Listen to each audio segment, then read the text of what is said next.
I didn't know food this good could also be good for you. I'm 1,000 pieces, still standing tall, a voice in the chaos. I've lived it all. I'm a wife, I'm a mother, a friend in the night, holding a broken, still holding a lie. Shells in my pocket, dreams in my hands, building something they don't understand.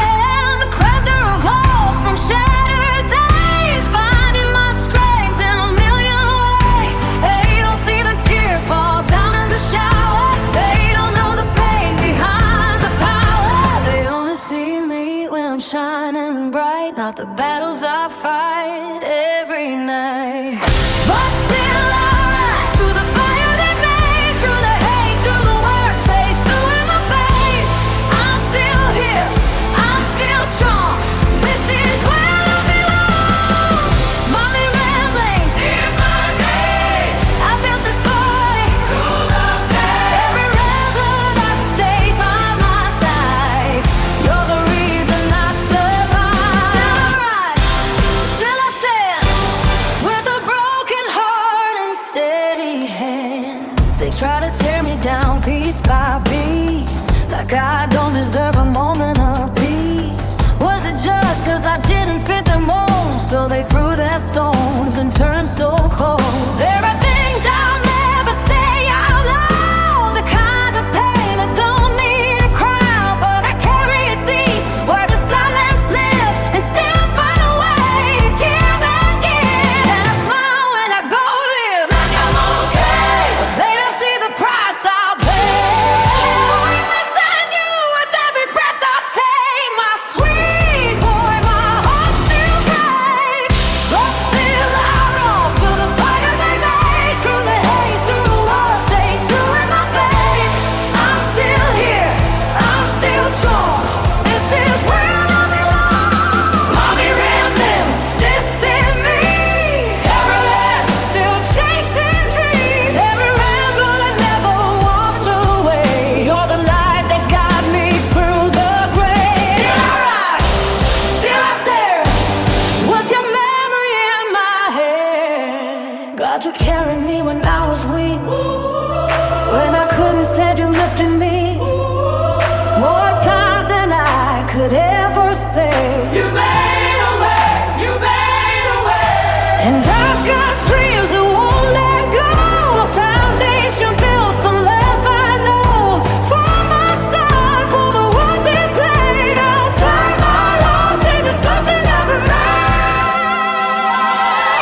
Yeah, I rise, now I'm stronger than before. Every scar just opened up a door.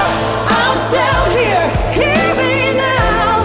I won't break, I won't bow. Mommy rambling, loud and clear.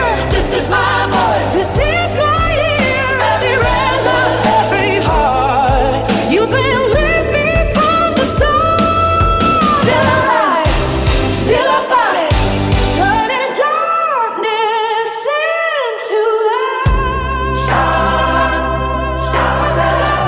I'm still your mom, and I'll build something beautiful from all this pain.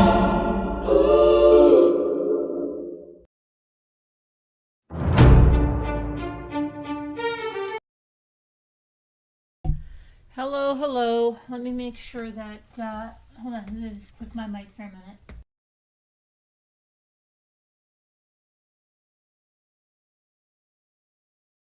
Okay, back again, hopefully. Let's just make sure of that. I tell you, I don't know what time it was. We had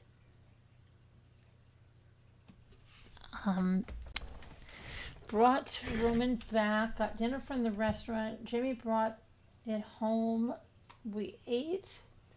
And then, very unlike me, I'm like, I'm going to go upstairs. I brought my iPad upstairs.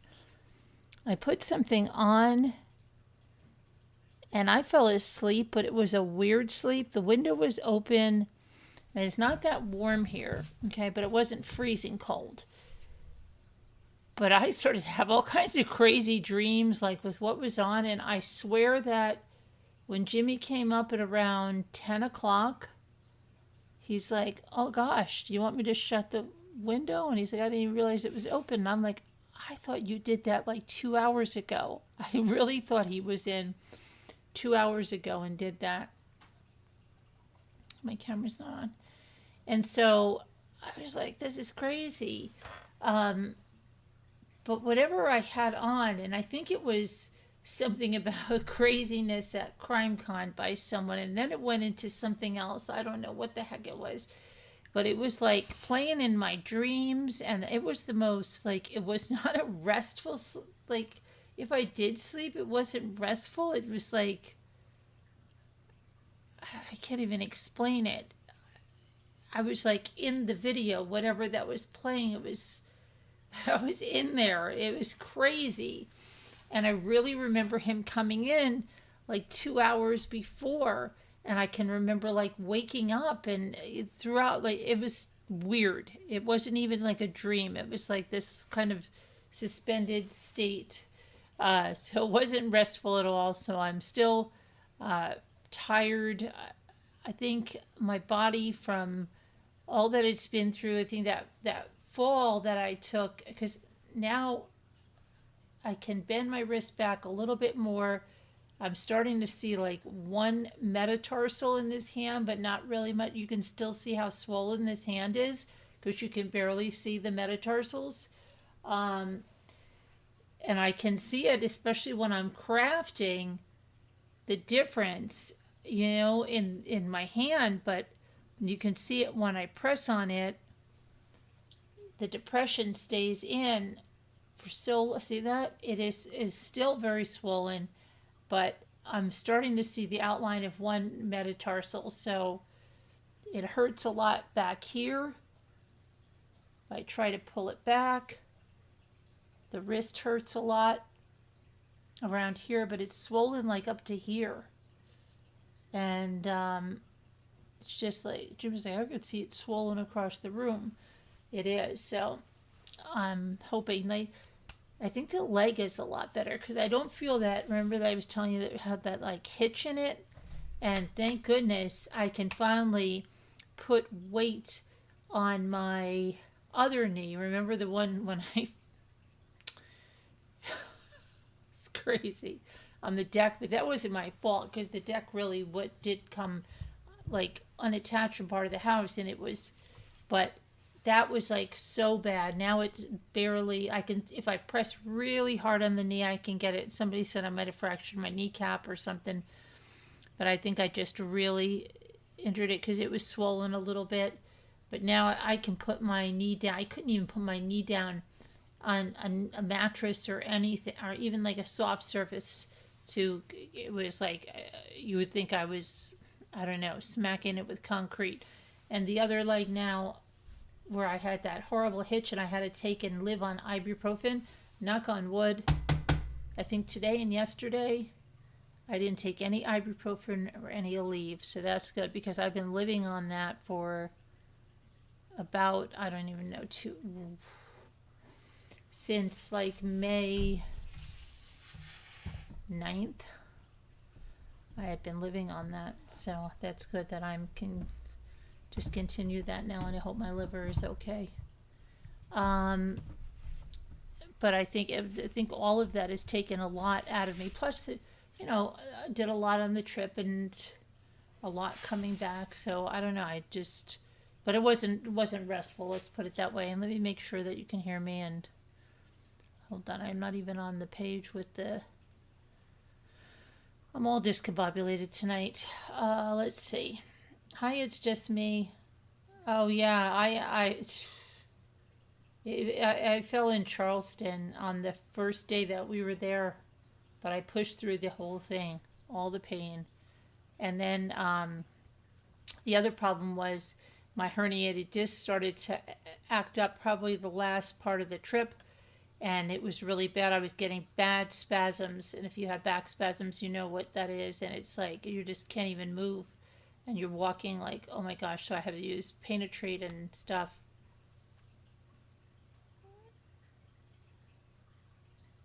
Oh yeah. What happened?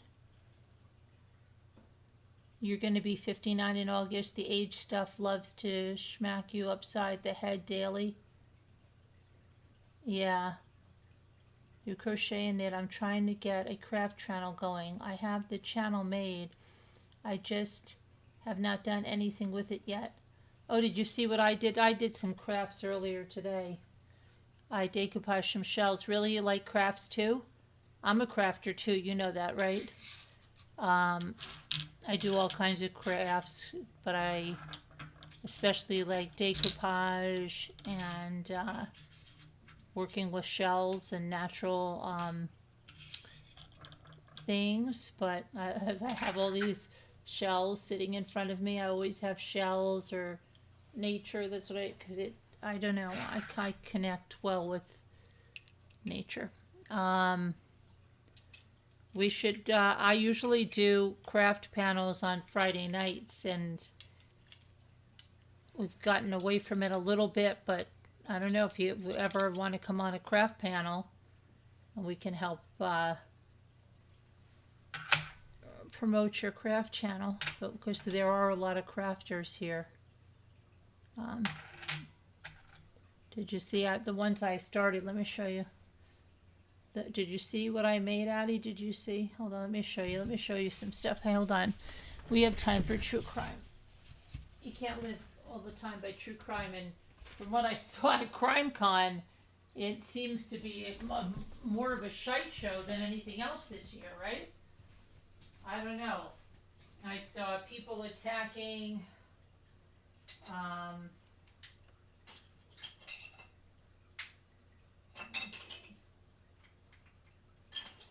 crime victims. I saw creators going nuts.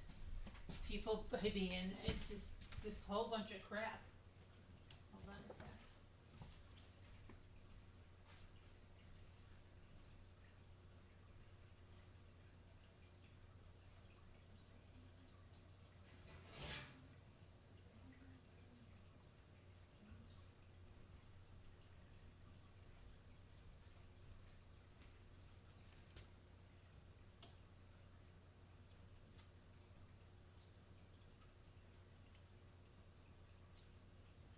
Okay, so I love collecting shell pieces, broken shells, and I love making things from them. So one of the things, I don't know if you've seen, hold on, let's see.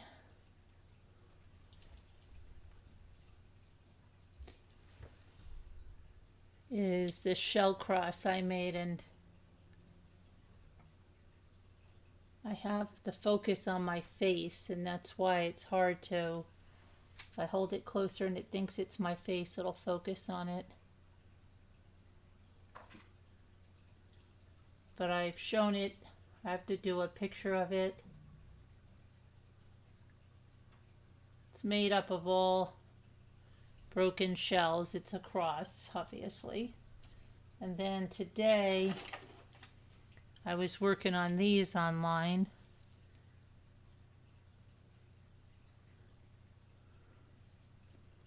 I can't, let's see. If it thinks it's my face, it'll focus on it. But those are the violets, and then this one is a double, and it's a heart-shaped one here. And my son loves seagulls, so I put that on that side. I haven't done the other side yet. The other side is there. He loved flamingos. He loved all kinds of animals. Let's see if I can get it to focus on this one. There. Oh, focus. Would you focus? I still have paint on my hands because I was working on them. And then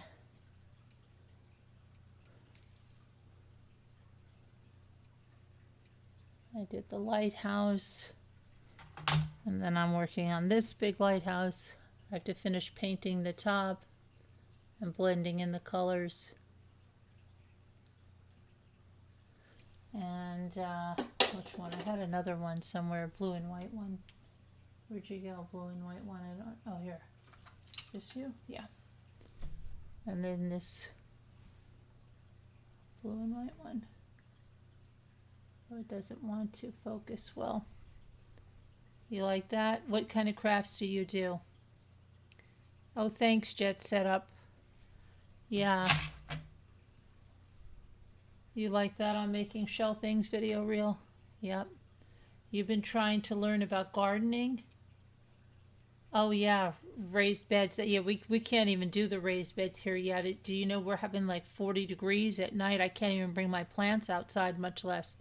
But we'll do, we usually do tomatoes and peppers in raised beds. And gosh, my son used to grow such peppers. Oh my gosh, all kinds of hot peppers. I used to send them to my friend in Texas, and kills me.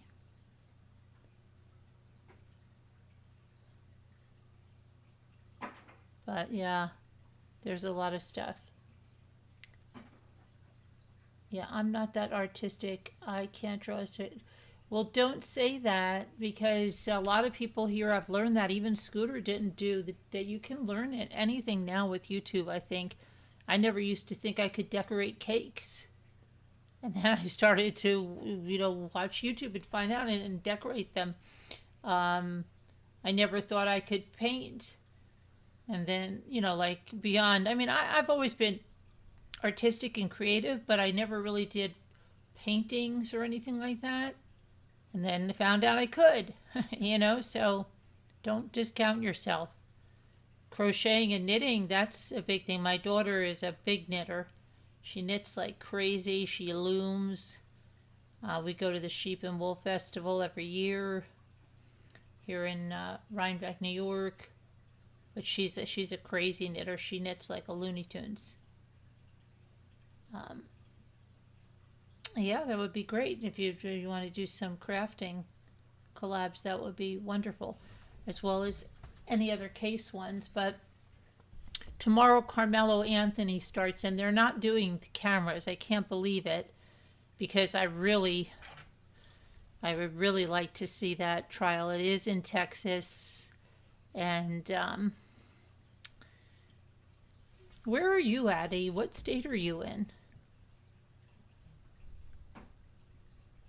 Anyway, it's in Texas, and if you don't know what it is, it's that you taught yourself your crafts when you were 26 before YouTube. Great, great.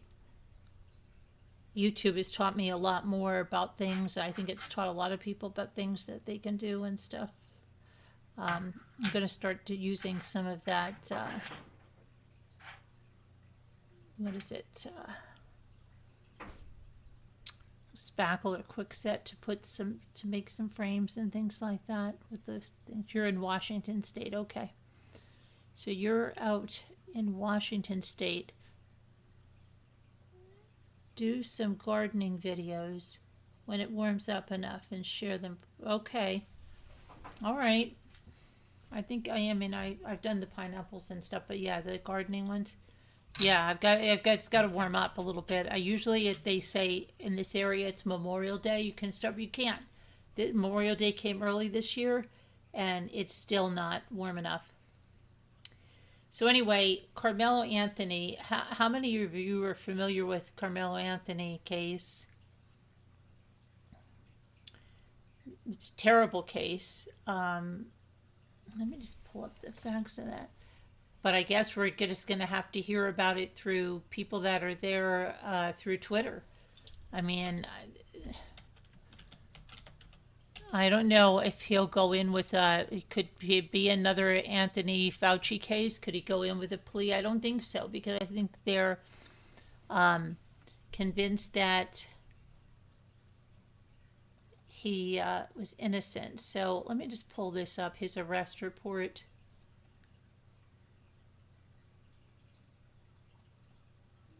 It's highly unsettling case, because it was not, in my opinion, anything with self-defense, and because it is,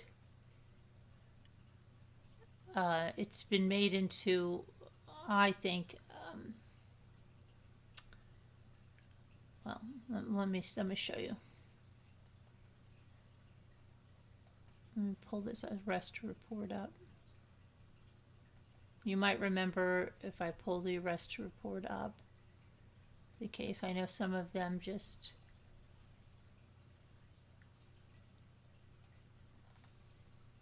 Come on, get over there. Here's the arrest report from the Frisco Police Department, Frisco, Texas. And this happened...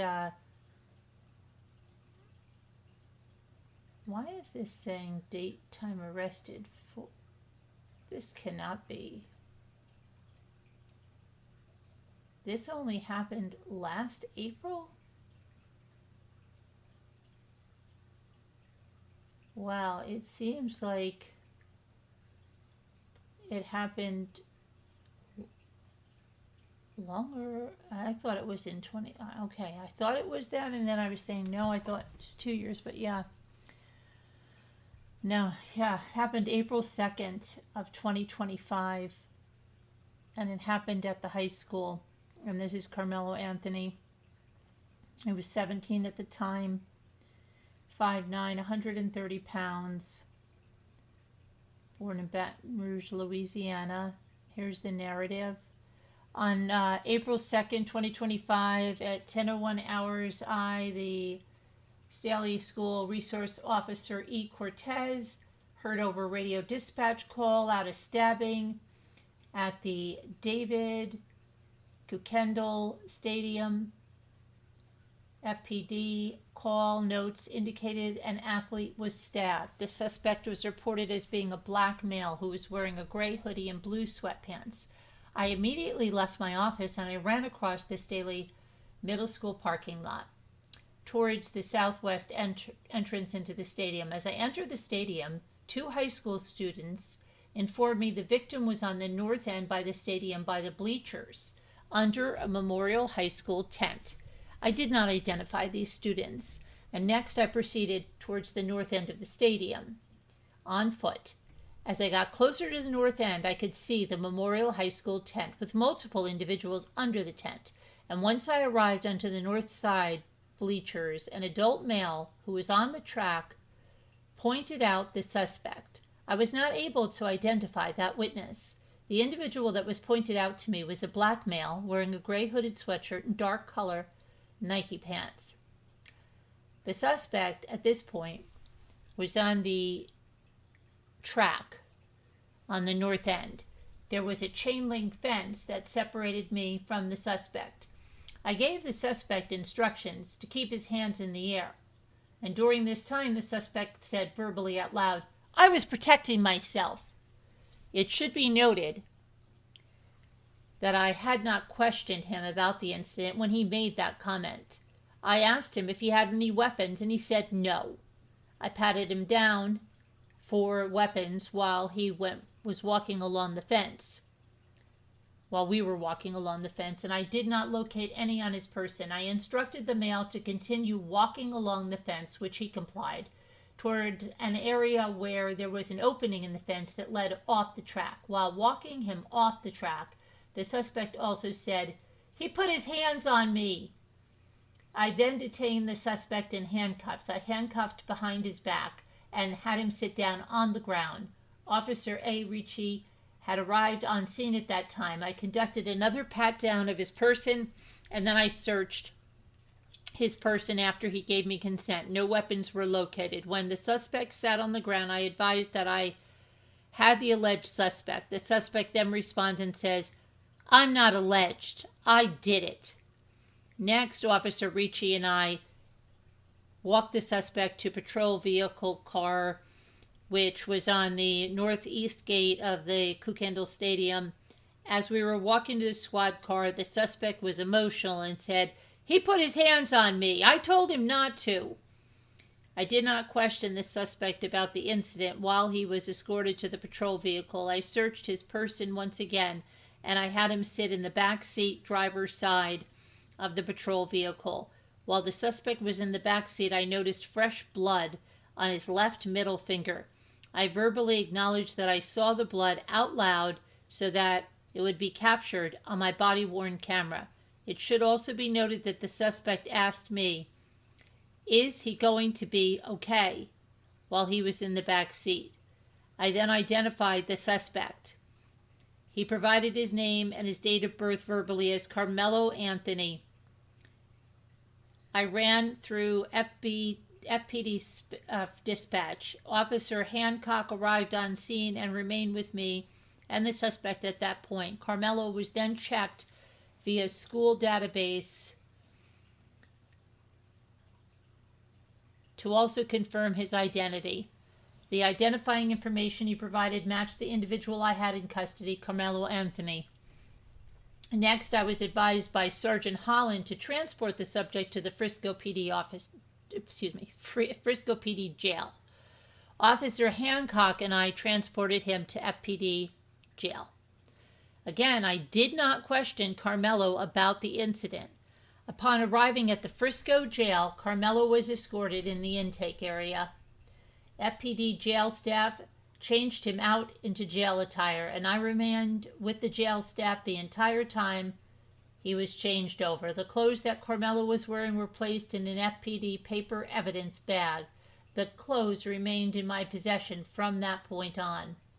Upon Karmelo being placed into a jail cell, I continued to keep possession of his clothes. I returned to my patrol car, along with Officer Hancock, who was in the FPD Sallyport, and placed Karmelo's clothes in the back trunk area. I drove the patrol vehicle out of the Sallyport and parked the squad car in the FPD patrol parking area.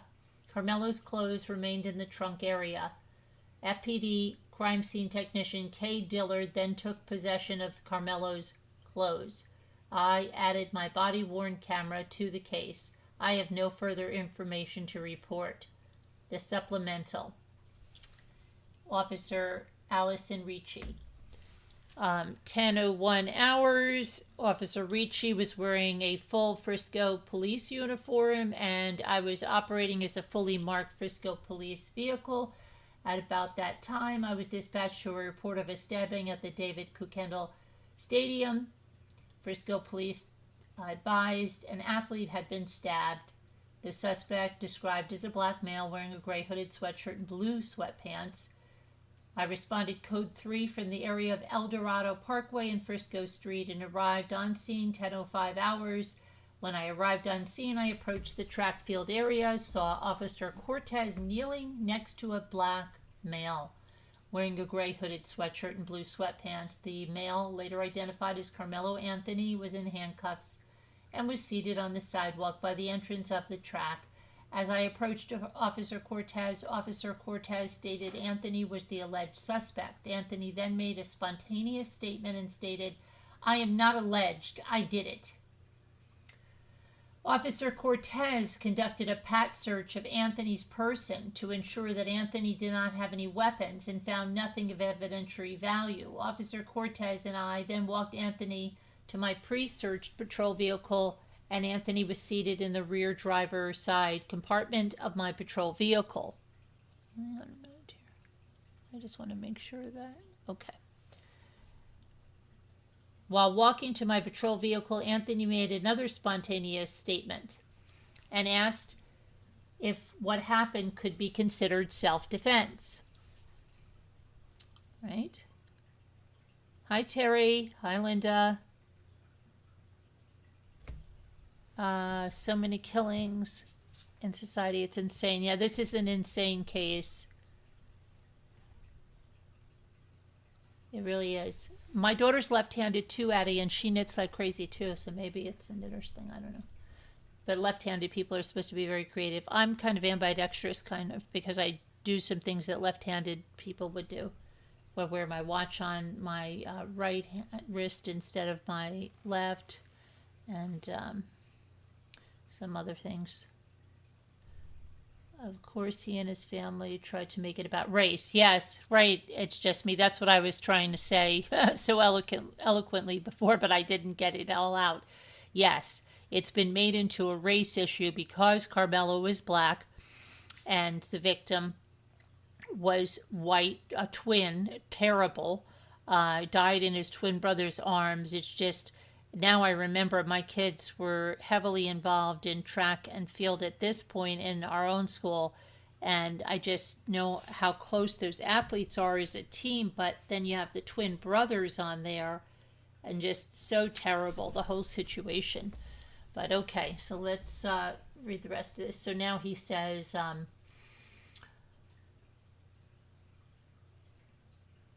this self-defense. Could it be considered self-defense? I replied by telling Anthony I did not know what happened. It should be noted that in-car camera in my patrol vehicle was activated prior to Anthony being placed in my patrol vehicle. When Officer Cortez advised Anthony into my patrol vehicle, I noticed Anthony had blood on his left middle finger. I grabbed my department-issued digital camera and took a photograph of Anthony's hands. I later updated the photograph to the crime scene folder under the case number. Officer Cortez remained with my patrol vehicle and Anthony while I provided assistance with scene security, and nothing further from this officer. Then date 4/2 on Wednesday, April 2nd. Okay, I'm not going to go through too much redundancy, but there's that call that comes in, right? Frisco Police Department Emergency Communications was receiving an emergency call regarding an athlete that was stabbed. The originally unknown assailant was a black male wearing the gray hoodie, the blue sweatpants, and also had a goatee and short hair. The suspect was possibly wearing a Centennial High School attire, as it was believed he was a student there for the sporting event. This had all taken place on the visitors' side of the stadium, and the victim was under the Memorial High School tent in the bleachers, which is a no-no. You don't go under another school's tent. You just don't do that. At the same time, School Resource Officer Cortez arrived on scene and began assisting the victim, trainers, and other parties. Officer Cortez also advised on the radio that he had the suspect. Sergeant Otis was working the 50 sector as the sergeant. He was in full Frisco Police Department uniform with distinct patches and badges and a police duty belt. He was relatively close to the call and placed himself on it at around 10:02 hours and responded to the call with his patrol vehicle, overhead emergency lights and sirens activated. He arrived at 10:06 hours. Sergeant Otis arrived at the stadium and began walking up to the location. At this time, Officer Cortez and Officer Ricci were walking a black male subject away from the stadium. The suspect was crying hysterically. Please see the other involved officers' narratives for their involvement, but Sergeant Otis walked up to the visitors' bleachers and observed the victim being treated by Frisco Fire Department personnel and also the athletic trainers. The weather began to turn and it began to heavily downpour rain at this time. Some of the staff moved the memorial tent to cover the victim and the personnel. Sergeant Otis began using his city-issued phone to snap crime scene photos to preserve as much of the scene as possible due to the weather and the large gathering of people that were involved in the incident. Other officers began to set up crime scene tape, moving non-essential personnel out of the immediate area. The officers on scene were informed that the knife that was used was tossed and was still believed to be somewhere close. Eventually, one of the witnesses said they remember seeing it on the bleachers still. Officer Schals was able to locate the knife. It was located between rows 9 and 10, near seat 30, closest to the aisle, partially open. The rain began to come down again heavily, and it was determined that instead of moving the knife, the officers would cover it with a large blue tarp. Sergeant Otis assisted in preserving the immediate crime scene as much as possible while the other personnel tended to the victim and eventually transported him. At around this time, Officer Wetzel had the crime scene log and began logging the individuals on the call to the best of his abilities. Lieutenant Crawford and Pemberton relieved Sergeant Otis on the scene. Sergeant Otis went back to the police department to download his body cam and the photos that he took with his city-issued phone. Sergeant Otis's city-issued phone had a total of 33 photos that were used to document the incident scene. During the downpour, the initial photos formatting was incompatible with the crime scene folder. He re-downloaded the photos that he took, and they were able to be saved properly for preservation of evidence. At this time, there is nothing further to add to the report. On Wednesday, April 2nd, 2025, Officer Wetzel was assigned to work in the city of Frisco. Okay, he responded to the stadium. The original call: an athlete had been stabbed. Athletic trainers were on site providing care to the victim and advised he was not conscious and not breathing. The notes also indicated that the suspect was a black male with a goatee, short hair, wearing Centennial gear. When I arrived on scene, I grabbed a roll of crime scene tape from my truck and proceeded to the visitors' bleachers where dispatch advised the victim was. While I was walking towards the visitors' bleachers, I was approached by a witness who identified himself and began telling me what happened, and I asked him where the stabbing occurred. I was advised it happened under the Memorial High School pop-up tent in the visitors' bleachers. I immediately informed Sergeant Otis where the witness the stabbing occurred, and gave him crime scene tape to start securing the crime scene. I then had someone move to the walkway under the visitors' bleachers out of the rain to further speak with me. The following is a summary of my contact with that person. They advised they were sitting under the Memorial High School pop-up tent with his team and was near the victim, Austin, and the suspect was later identified as Karmelo Anthony. Anthony was from the Centennial High School and was sitting under the Memorial High School tent. Austin had told Anthony that he needed to move out from under the team's tent, and Anthony grabbed his bag, opened it, and reached inside and proceeded to tell Austin, "Touch me and see what happens." No one really thought Anthony really had any weapons in his bag, and Austin proceeded to touch Anthony, and then Anthony told Austin to punch him and see what happens. A short time later, Austin grabbed Anthony to tell him to move, and Anthony pulled out what the witness recalled as a black knife and stabbed Austin once in the chest and then ran away. Austin began grabbing his chest and telling everyone to get help. The witness advised he did not know Anthony's name, but stated another Memorial track member was friends with Anthony and he could identify Anthony. The witness described Anthony as a black male, skinny with possible goatee, short, puffy hair, wearing a Centennial High School clothing. This concluded my contact with the witness. I then was instructed to start a crime scene log, and I retrieved a crime scene log from the patrol vehicle and began starting the crime scene log, and I was later relieved by Officer Schals, who took over that. Okay. Then Officer Jerry Hancock's narrative is he heard the dispatched call, drove to the scene, heard Officer Cortez say he had the suspect in custody.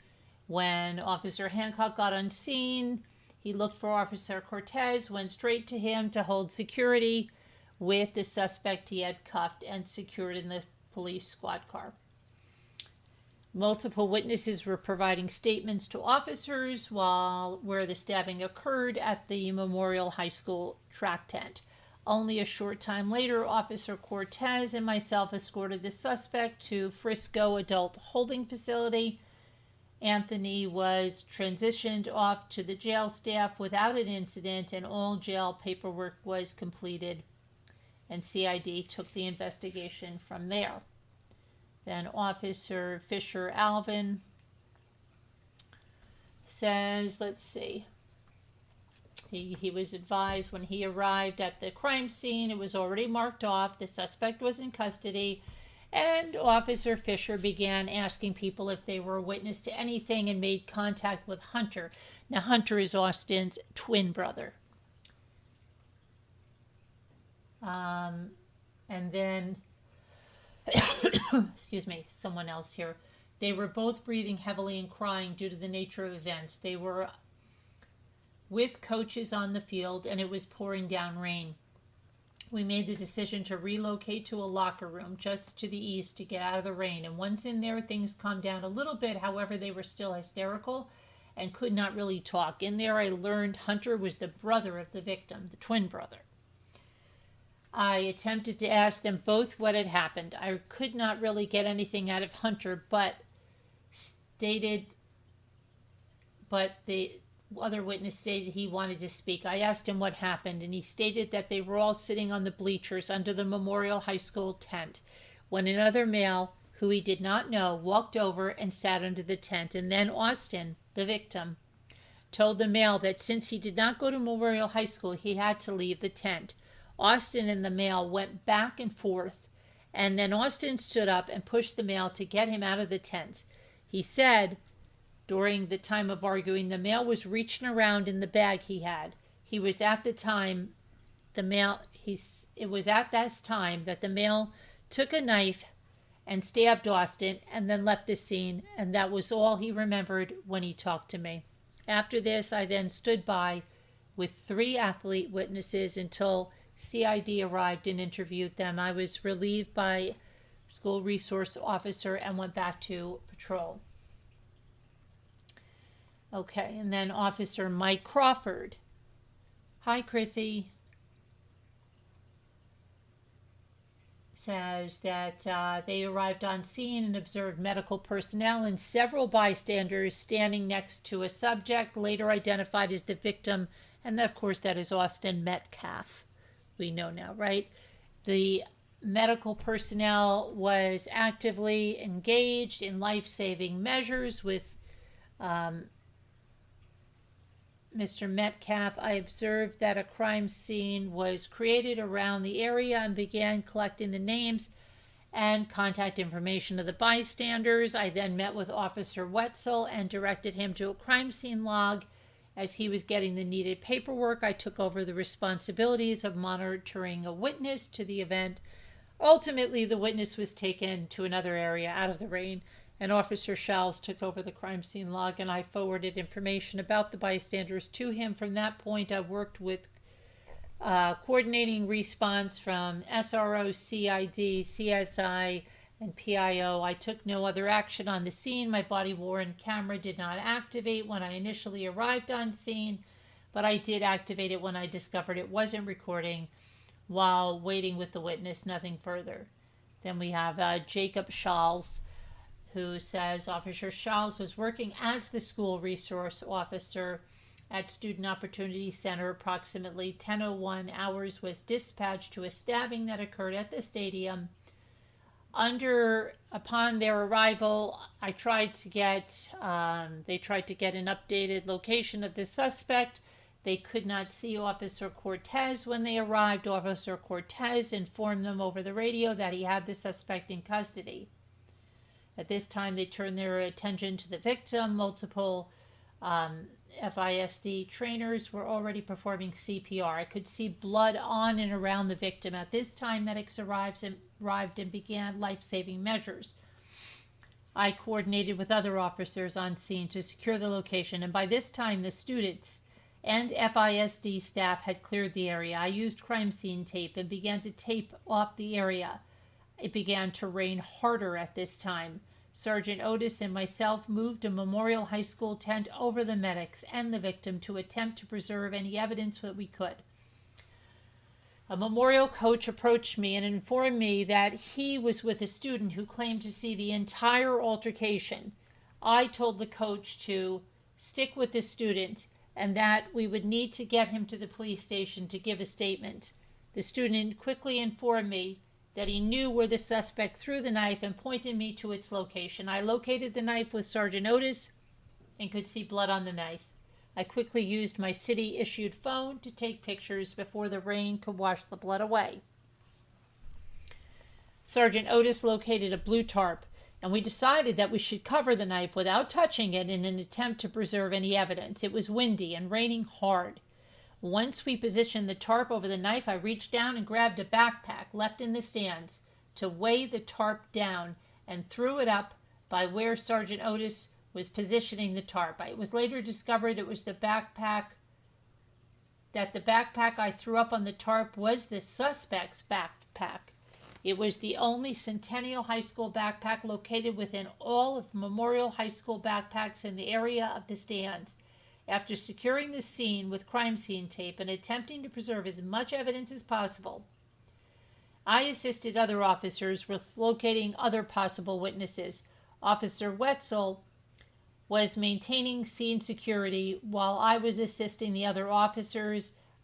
After the medics transported the victim, I relieved him of that post so he could go back to patrol. I maintained scene security until the call was cleared. Photos will be uploaded and to the crime scene folder, and body-worn camera will be downloaded at the end of the shift. Then Kyle Pemberton, officer, said that he arrived. Several officers and medical personnel were attending to the victim, who was laying on the ground of the stadium bleachers. They coordinated the Frisco PD response, tried to establish a crime scene. The knife reported to have been used in the assault was located by another officer. And shortly after arrival, a large downpour of rain began. This officer, Pemberton, directed several officers to use a tarp found at the scene to cover the location of the knife, and they remained on scene until the victim was transported and the crime scene was established. Then Officer Justin Newton arrived. They arrived prior to the ambulance and waited for them to arrive. They were tasked with meeting the ambulance at the hospital.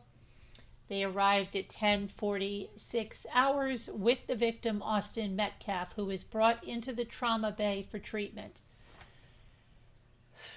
At 10:53 hours, Dr. Chad pronounced Austin deceased. Once he was pronounced, staff stopped treatment and disconnected cords and tubes from machines without removing anything from the body itself.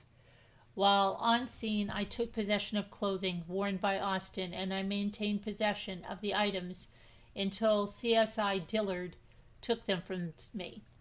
While on scene, Officer Landon requested assistance in lifting the sheets off the body to take photos. I then placed the sheets back when complete. I then stood by in the room for security while Officer Landon, Officer Hernandez, and CSI Dillard took additional photos. At one point, they rolled the body and removed shorts from Austin, which were tagged, and stayed in my custody until CSI took them. At 13:24 hours, family was allowed into the scene to view the body. I was informed by staff and officers that they would be allowed to touch the head and feet of Austin, which they did. At 13:37, nurses from the hospital bagged Austin in a body bag. At 15:15 hours, the transport service for the medical examiner took possession of the body.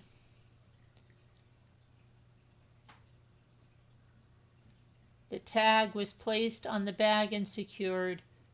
I took notes during this time, which were scanned to the report and booked into evidence. I turned in the crime scene log to be scanned to the report. At the conclusion of the call, I took my camera off of convert mode and went to turn it off. At that point, I learned the camera had failed to activate. Oh my gosh. Due to it being on convert mode, I did not see the indicator light on the top of the camera. Wow.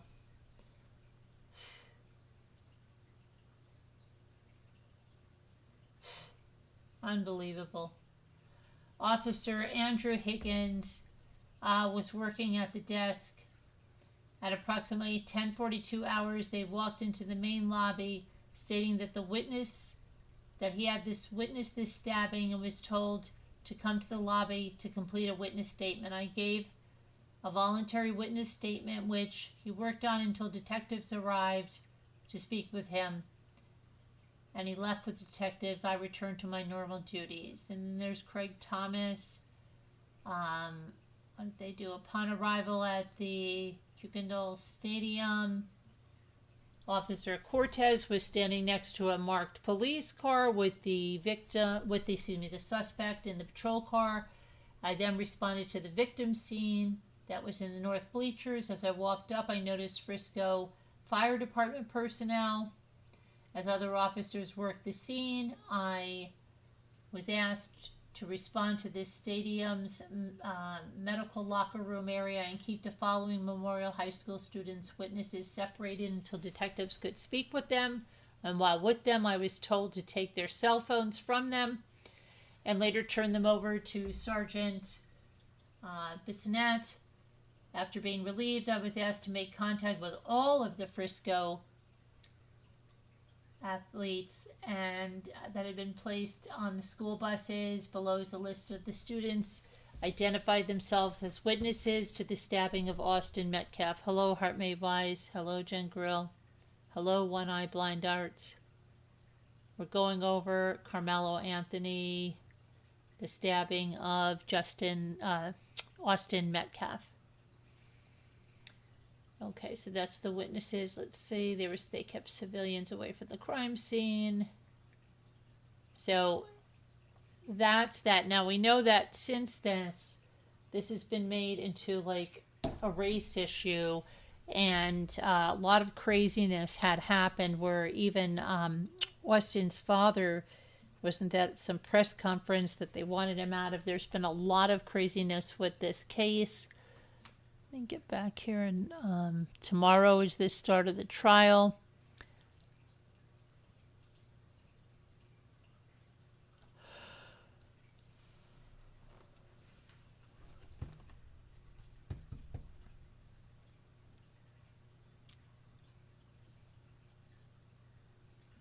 So now they're saying there's surveillance photo. Only select people can see the video, but that it clearly shows there was no physical confrontation prior to the stabbing on this surveillance photo on video. Let's see.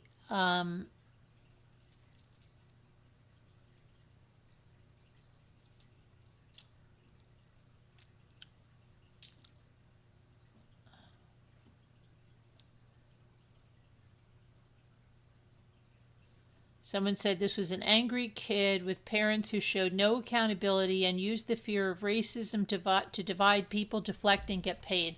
He should have admitted he was guilty and went for a plea deal, but instead they got money, blew it, and not only did the poor kid die in his brother's arms and his family are being targeted for racism, but now another who was the result of failed parenting is facing life for a crime he's not quite understanding the ramifications of. It's sad. And I bet you instead of reflecting on his decisions while he's locked up, he's going to let it fester while everyone's in his ear about how it's not fair for Karmelo. Someone said he never denied doing it, but admitted to stabbing someone and having the intention to kill them are things that will have to be proved in court. He's just forever thinking it's not fair.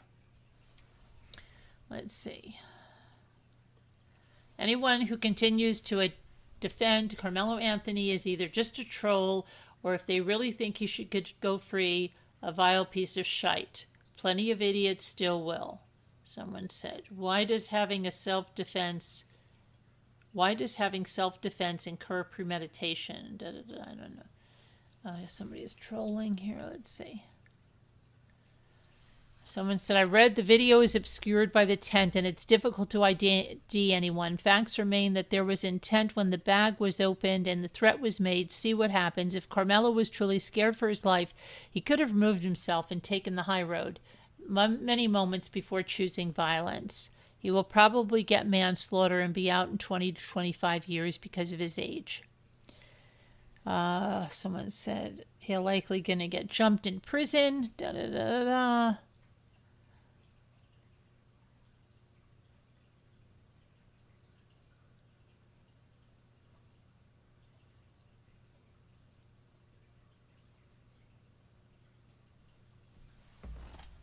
Let's see.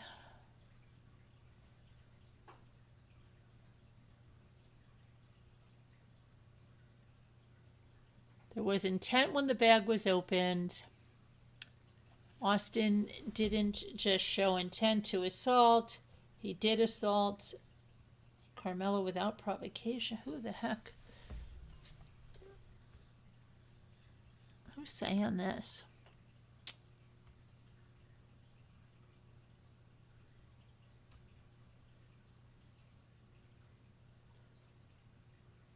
Someone said, from what I heard on CBS News of Texas, it wasn't obstructed from view, but the video recording camera was on the opposite side of the track football field. So you can see the people in the tent, but because of the distances, the faces of the individuals could not be made out by the newswoman watching the footage. Now, I'm sure once it goes to trial, if the video is admissible, they would use technology to zoom in and have a much better look at the faces and items. But from the newswoman said, there was not a lot of time from when the person entered the tent and the altercation took place quickly. People started dispersing. So from that, I gleaned that there wasn't any kind of ganging up or posturing. It was very quick, and he was dead before the ambulance got there about 11 minutes after the stabbing, because as paramedics were performing CPR, they had put up the crime scene tape in the large tarp. They had to continue working on the patient until they got him to the hospital, because only a doctor can call time of death. So even though they may know he's dead, the paramedics will continue CPR from the time they reach the patient until the hospital takes over, and then the doctor decides when to stop the life-saving measures. Someone said that's not true. Depending on the series of injuries and time done without CPR or DNR, paramedics can call time of death. Do you think a doctor just pops out of nowhere when someone is clearly not going to make it? No, paramedics do that. That's why you hear sometimes pronounced dead at the scene.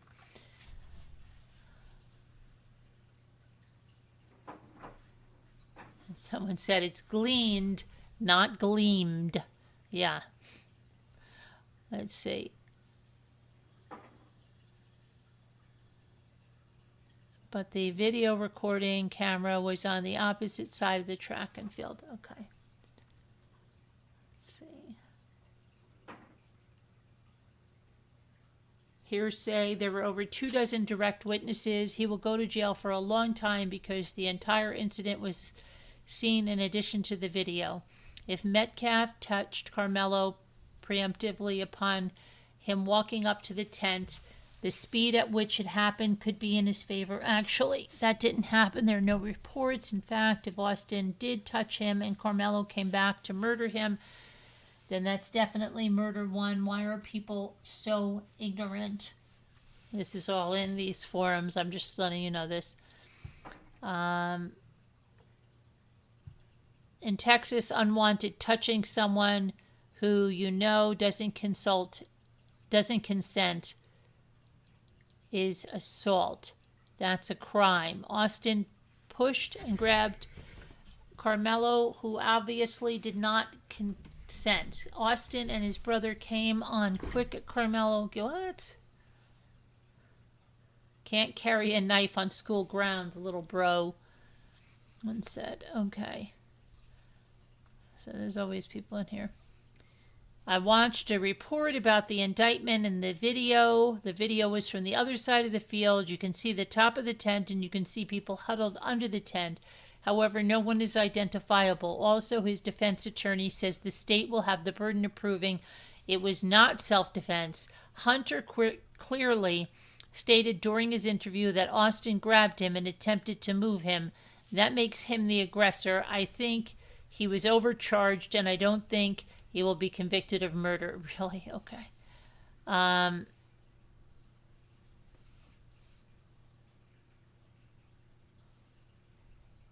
All the evidence and all the witnesses agree that Austin was the aggressor who unprovoked attacked Karmelo. What? This is all false, all lies. Someone said, bet his arse goes to prison for life. He admitted to the crime, so no need to prove anything. Also, he has already been into weapons at school disciplinary actions. He was a thief and murdered Austin in cold blood. The video speaks for itself.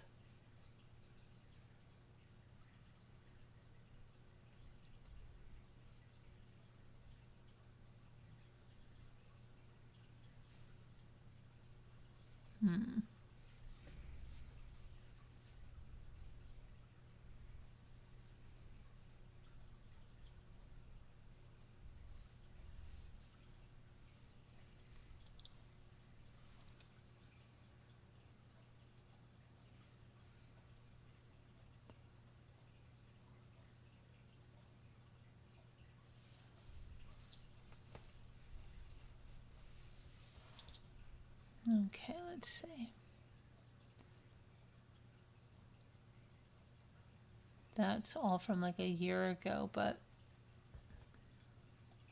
let's see what's going on since.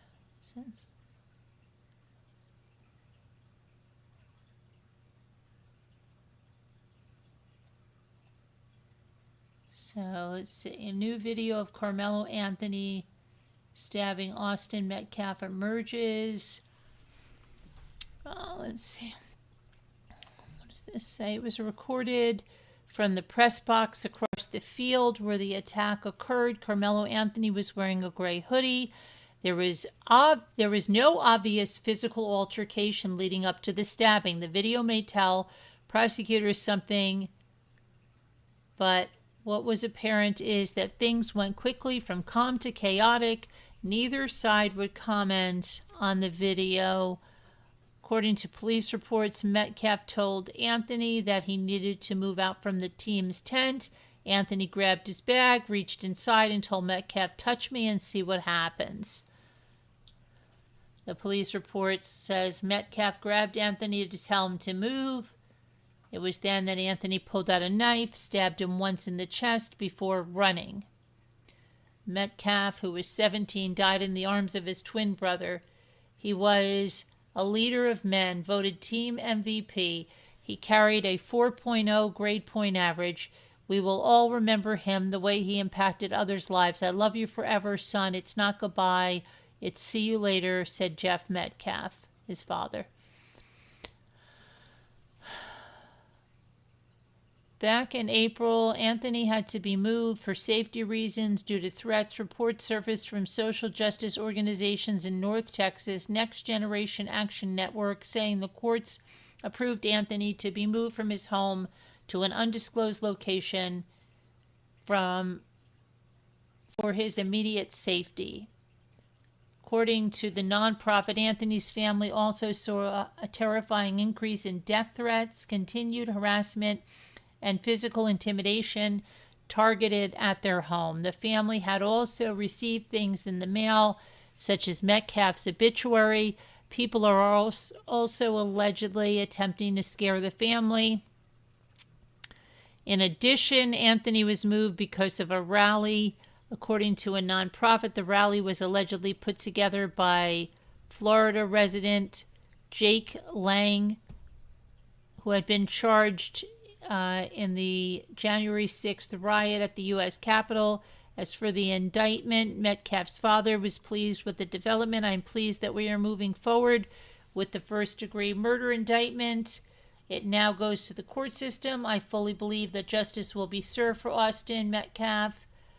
I look forward to the forthcoming trial, but it will never bring my son back. Okay, Anthony was released from jail, placed on house arrest after his bond was reduced from $1 million to $250,000. Let's see.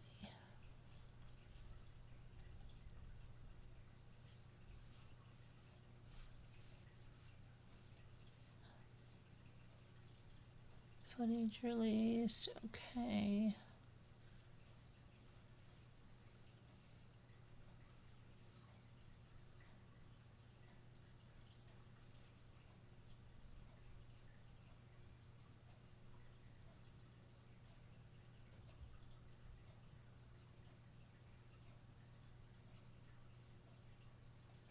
Hang on a minute, what is this?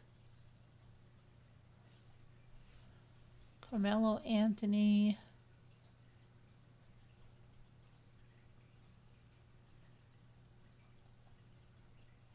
Notice to appear.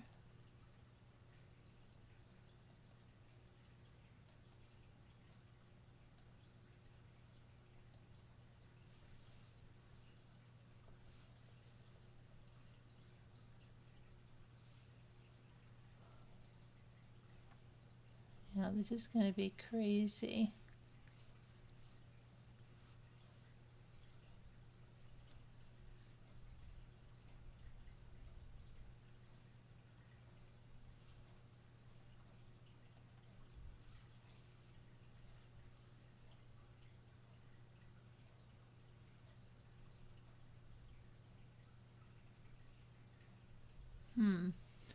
Okay, so let me just take a quick look over here.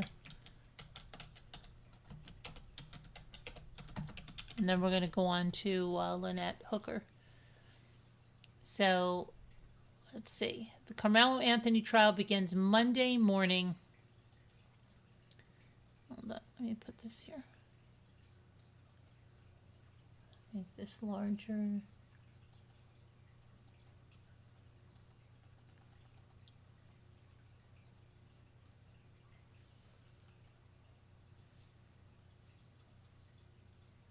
At the Collin County Courthouse, Karmelo Anthony is charged with the murder for the April 2025 homicide of Austin Metcalf at the Frisco ISD Stadium during a track meet. Austin Metcalf was stabbed one time. Karmelo Anthony told Frisco police he did it in self-defense. Anthony was arrested at the scene and charged with murder. Murder is a first-degree felony in the state of Texas. Conviction carries a penalty of 5 to 99 years or life in prison. Both were students at Frisco ISD. Beginning tomorrow, there will be updates from the trial. Only 9 media outlets will be allowed inside the courtroom during the trial. They will gather the majority of the information from the Associated Press. There will be no cameras allowed in the courtroom. Instead, there will be a pool sketch artist from the Daily Mail.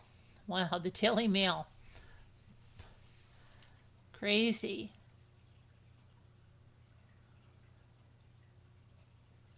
Let's see. What are they saying?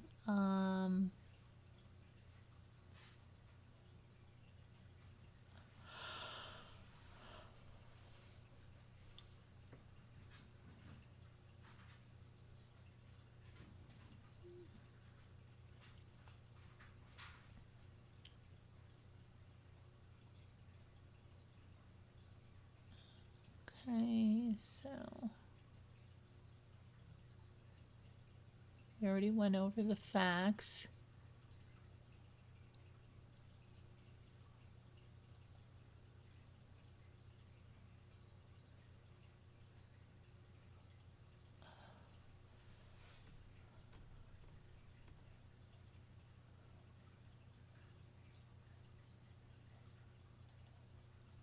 Of course, this is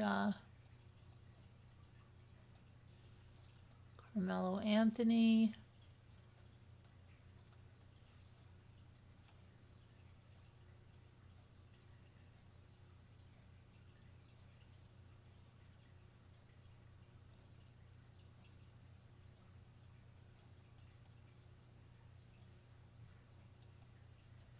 And this is Austin Metcalf.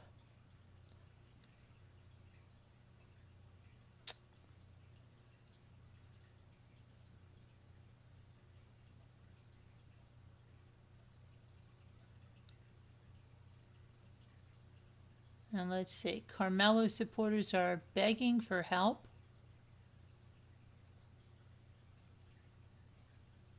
Wow.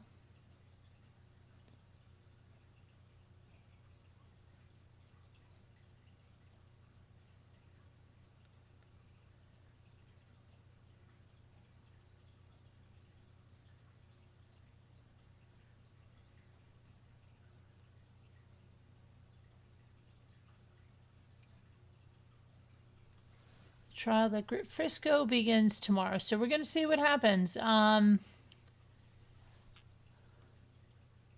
judge is not allowing any live stream video of the trial, and that's really unfortunate. I would really, really like to follow this.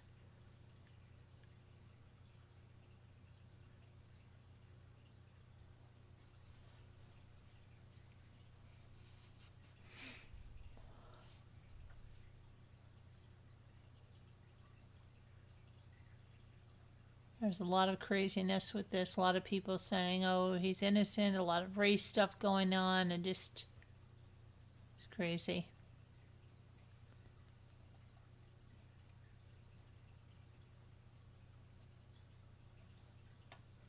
Let's see.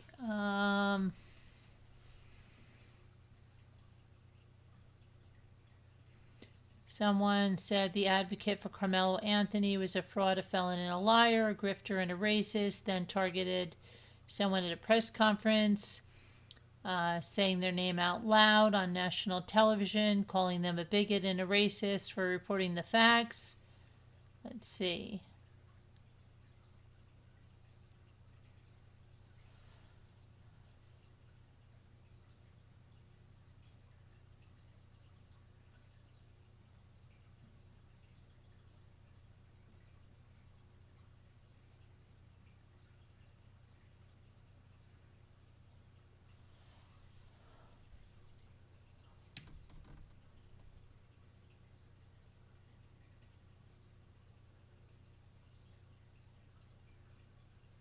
As the trial gets closer, things are heating up.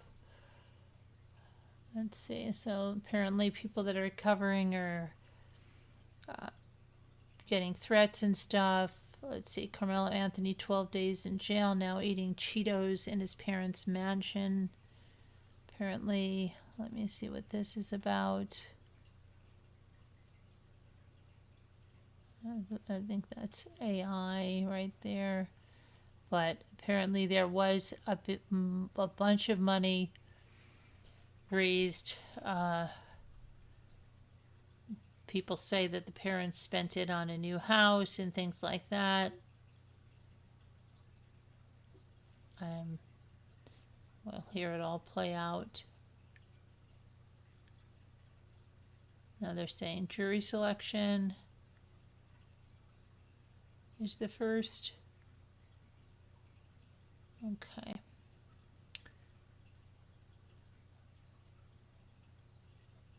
No. They said July. No, they mean June. Why are they saying July 1st? I don't know.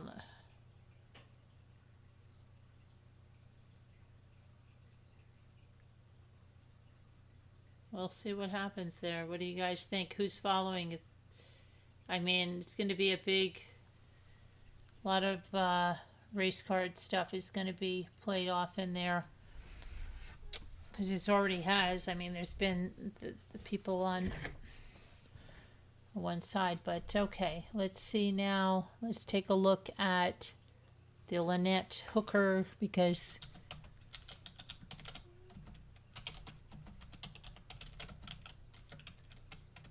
a bunch of stuff is happening on that. Okay, investigators are combing.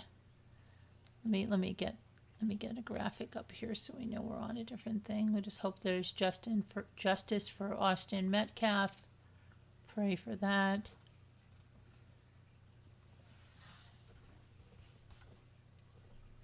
So this is Lynette Hoooker and her husband, Brian. The Coast Guard has docked their vessel in Florida, and the officials plan to... What does it take to be the greatest of all time? Hold on a minute. It's making everything and everyone around you better. Oh my goodness. Okay, hang on. What the heck is this? These ads are just driving me crazy. Okay. So Coast Guard is taking over the search. They have docked their yacht in Florida, and now they're going to extract a bunch of evidence from it. Apparently there was a very expensive camera he had on there that the husband didn't even activate to search for his wife. So let's talk about this. So the investigators are going to... What the heck is going on with my thing here? It keeps jumping. So the sailboat is now docked in Florida. And a new section of water in this in the Sea of Abaco in the Bahamas will be searched for clues in this mysterious disappearance of Lynette Hoooker. The Hookers lived on the now docked sailboat called the Soulmate. They would often vacation on sailing excursions, and they more recently sold everything to live on their boat, and they went to the Bahamas, and that ended in tragedy when Lynette apparently, according to her husband, allegedly was knocked off of a dinghy they were taking back from a dinner they had to their sailboat, and that doesn't even wash at all. So anyway, once authorities seized the boat as it left the Bahamas, the U.S. Coast Guard docked it in Fort Pierce, Florida. Eventually, officials relocated the boat to the port in Fort Lauderdale.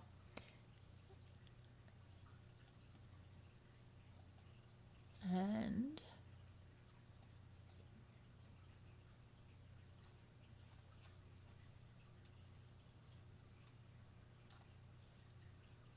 you see it there with the crime scene tape. Soulmate. Any sort of digital devices that they can take, any computer systems they can extract, any of that will be taken, says Nicole Parker, the former FBI special agent.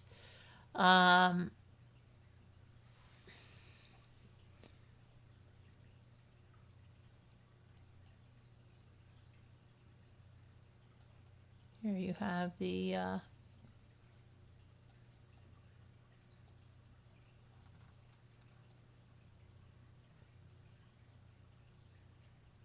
personnel here. What happened here? Hold on, this did not go.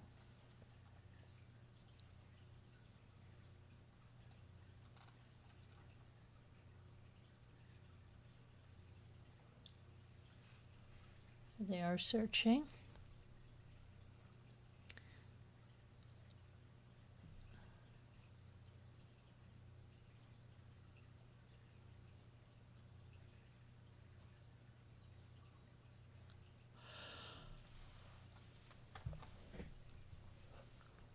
So I think we're going to find out some more stuff pretty soon, because he didn't use that camera.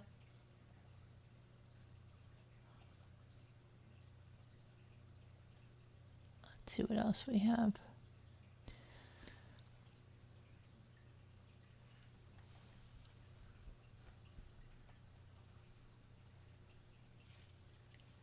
My wrist is hurting bad.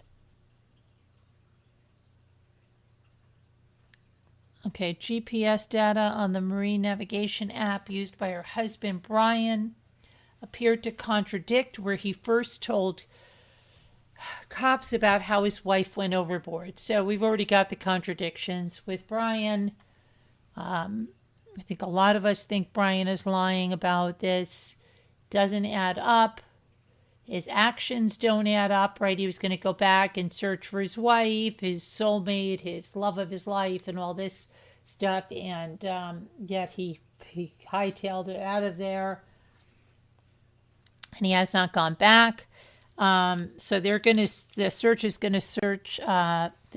are going to search the Sea of Abaco, which is about 25 feet deep. And the data from the GPS suggests that Hooker's cell phone was in areas that have not yet been searched. Hooker's lawyer, Terrell Butler, refused to comment on the developments, but Lynette's daughter said she provided DNA to Coast Guard officials. The FBI is processing evidence at a lab in Quantico, Virginia.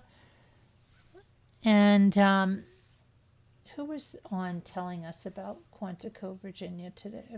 Someone with Buc-ee's.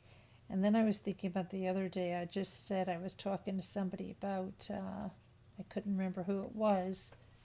Not about Virginia, but about, I can't even remember what the freak it was. And I couldn't remember who I was talking to about it. And it's driving me crazy. But it was something about some kind of crime development.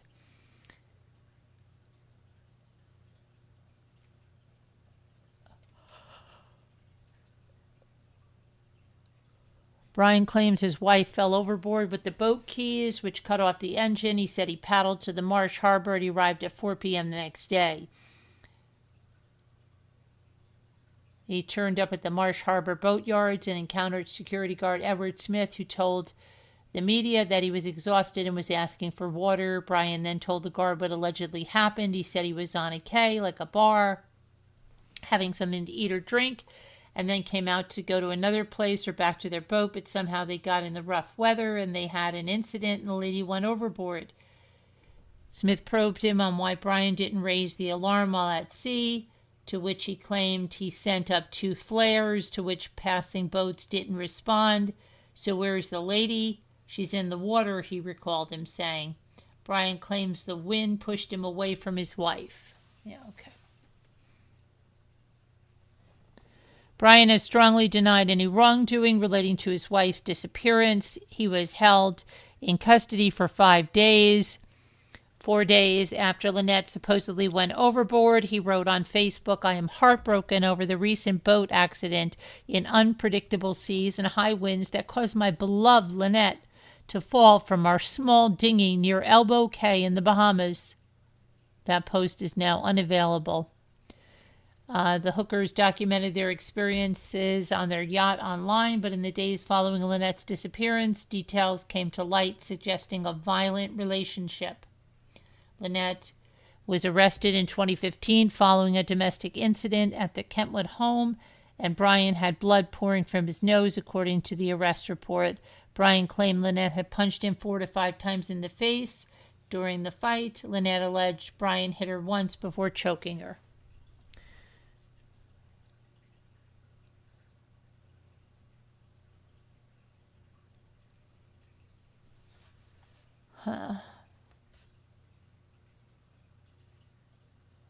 Crazy.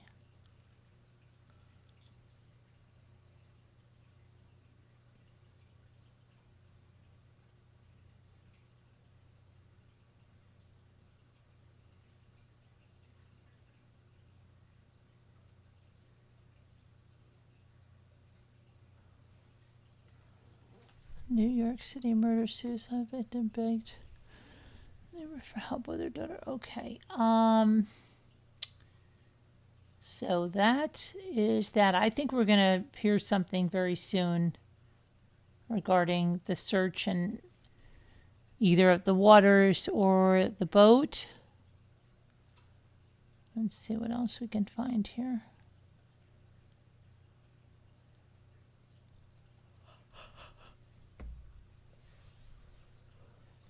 Oh, he didn't use his 33,000 thermal boat camera. Brian Hooker didn't use that. He had a $33,000 high-tech thermal camera on his boat, and he didn't use it to search for her on the night she went missing. Right? That's kind of crazy. It has a self-tracking feature with the ability to record someone coming to and from the boat. It easily detected movement. Everything points to it not being an accident at all. There's never been a consistent story.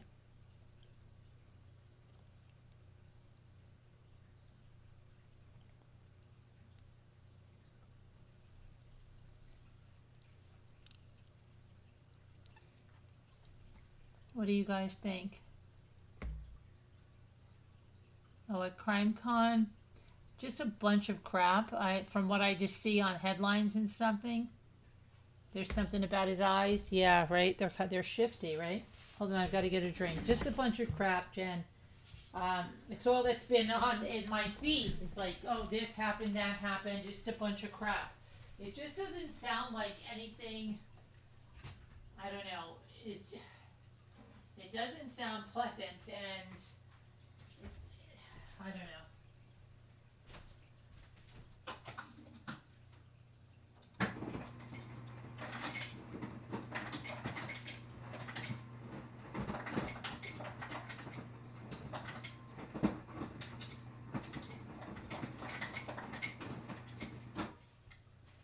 Sounds like a bunch of chaos and crap going on.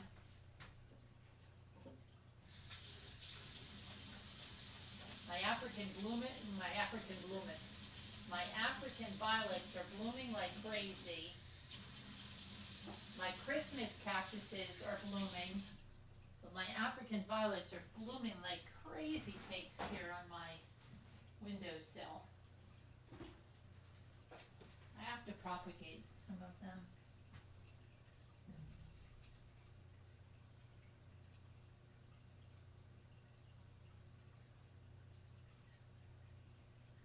That's crazy, because when I came home a week ago, there was a few flowers. Now there's like 12 flowers on them. I just took some pictures. They're blooming like crazy. I always have African violets on my windowsill. I think one of those I've had since I don't know how long. My mother always had them. I always have them. Okay. So let's see.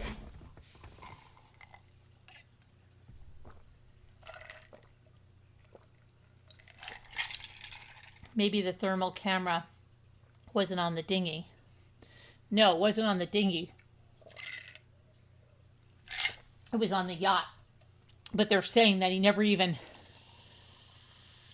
activated to search for her when he said that she started swimming back towards the yacht. You know? You find yourself thinking about, if he was innocent, how could he prove it? Well, I guess there's some discrepancies with stuff he told the police, Hart. And, so yeah.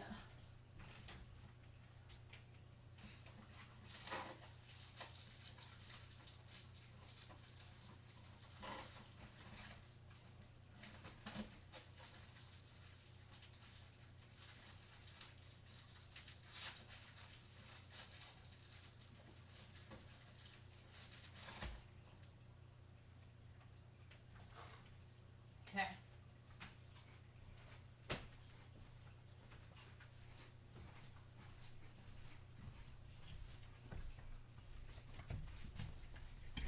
I have to have a cracker because I'm hungry.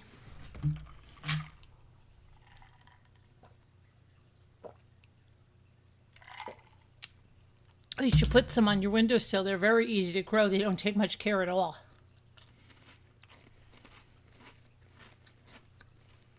I have to repot them, like, you know, put some new soil in, and because they always seem to like come up. It's weird to explain it. My mother always had them too.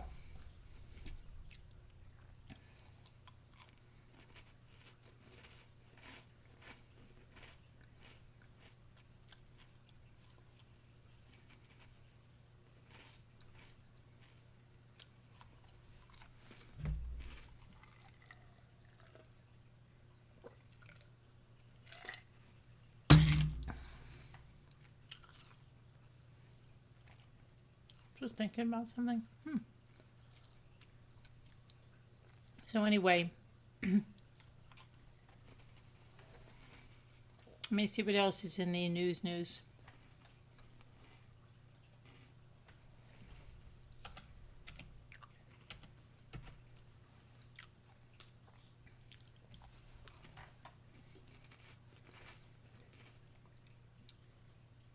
Netflix next crime doc on the murder of Rachel Nichols. Who knows about that? I don't recall that, but let's see what it's about and when it starts, right? Let's see.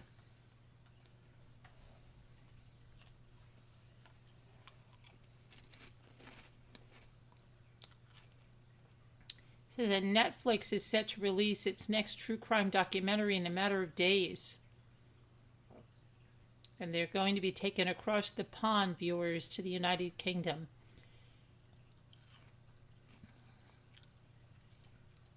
Oh, on June 4th, my birthday.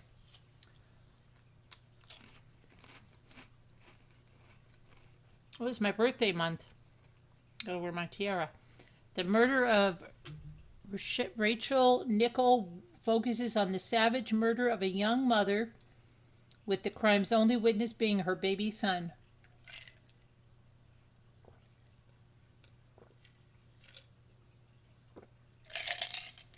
Sorry, I was thirsty. On July 15, 1992, 23-year-old Rachel Nichol was murdered while walking her dog in Wimbledon Common, London. She was accompanied by her 2-year-old son, Alex. In broad daylight, she was ambushed. She was dragged off the path, essayed, and stabbed 49 times. Her son, Alex, was the sole witness to the attack, and he was later found clinging to her body, repeating the words, "Get up, Mummy." Horrible.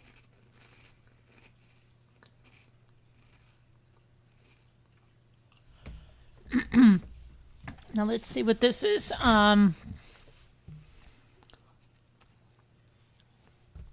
Under immense pressure from the tabloid media and the public, the Metropolitan Police launched a frantic hunt for the killer. They quickly focused on a local man, Colin Stagg, who frequently walked his dog on the common. The investigation began one of the most heavily criticized failures in British criminal history, defined by 2 major flaws: missed clues regarding the real killer and the fixation on an innocent man.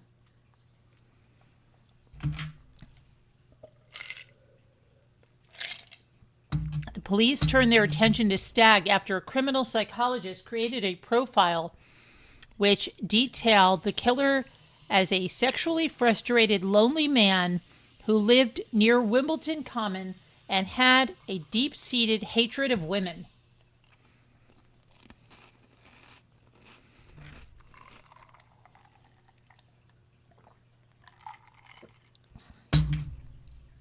Detectives decided Stagg, an unemployed local man who regularly walked his dog on the common, fit this profile perfectly.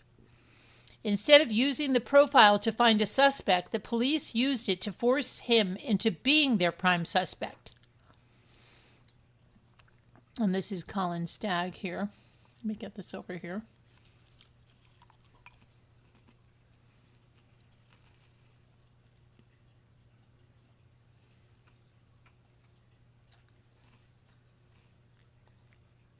Hang on. There we go.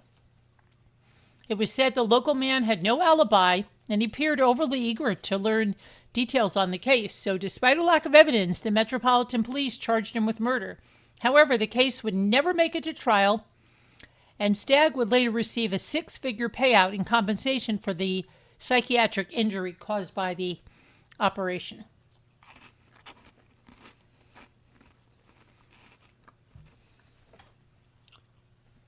It took years for the real killer to face justice.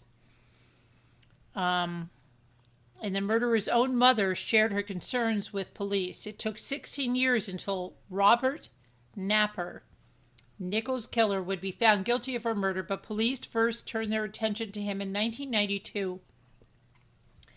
He came to the attention of officers shortly after the 23-year-old died, when neighbors reported Napper because he matched a photo fit for the green chain R's during the time which 86 women were attacked over a 5-year period.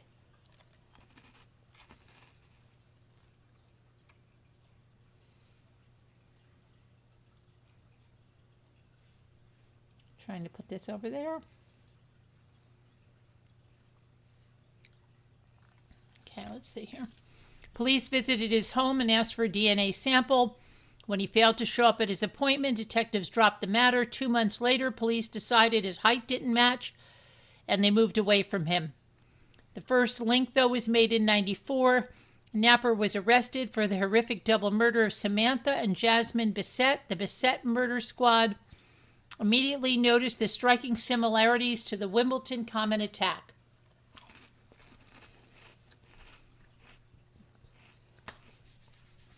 Both young women were blonde mothers killed in front of their infants with extreme frenzied knife violence. Oh my goodness. So were they sisters killed? team working on the case gave information to Nichols' team, but they failed to check his alibi. However, there was a clear turning point, and Scotland Yard faced immense pressure following the public collapse of its case against Colin Stagg. New DNA techniques were used on the young mother's clothes, and the strands extracted perfectly matched Napper's profile.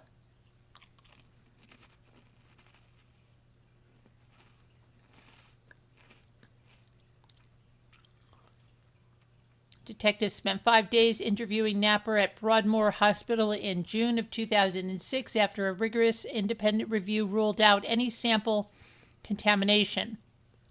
He pled guilty the following year, and he was sentenced to indefinite detention at Broadmoor Hospital, where Moore's murderer Ian Brady once lived.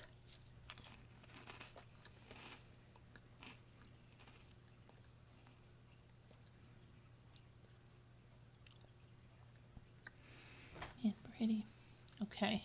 Nichols' son Alex now lives in Barcelona, where he moved with his father. He is a holistic practitioner and is fluent in 4 languages. He's taken a more active role behind the scenes of true crime documentation. He acted as a consultant and a contributor for major television retrospectives on the case, including the Netflix documentary and the drama series The Witness. So that's coming June 4th.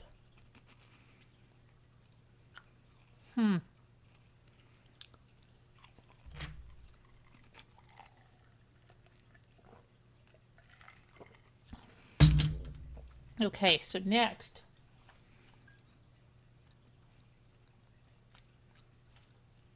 They had another one that they said, hold on.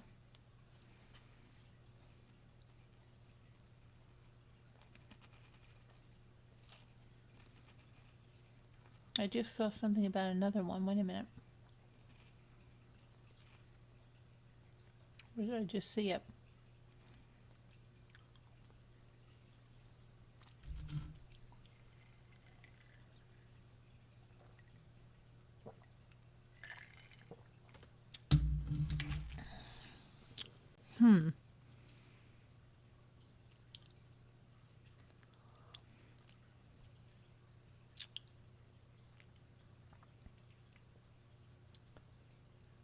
Let's see what else is going on. The horrifying murders, bride in a deadly helicopter crash.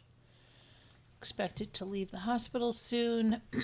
Man kills 3 generations of family, including baby in Modesto. Thanks.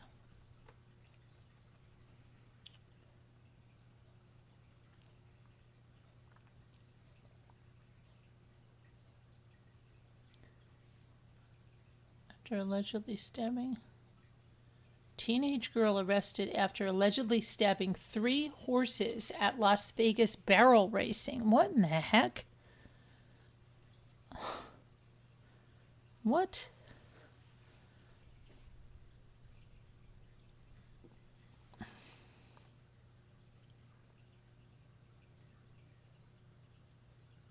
A teen girl was arrested after allegedly stabbing 3 horses during the NBHA Professionals Choice Las Vegas Super Show.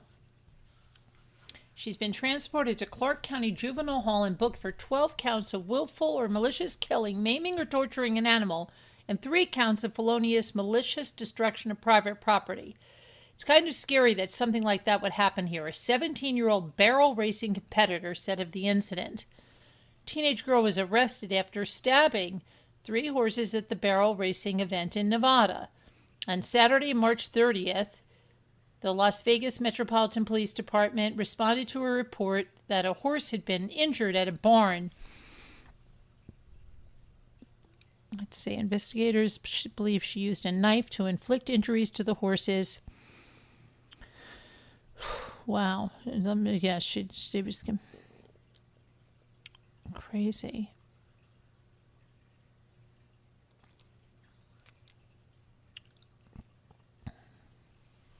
We were thankful to report all of the horses involved are safe. Okay, so that's good, but really strange.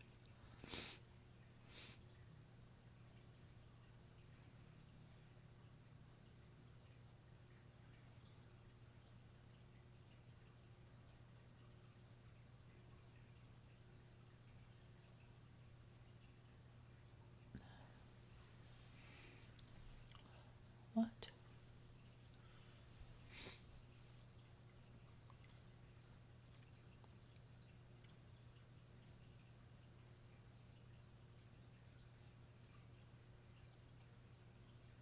Oh my gosh. A California woman was attacked by a gang of wild turkeys. Oh my gosh. They usually disappear like crazy because Michael used to try to catch them.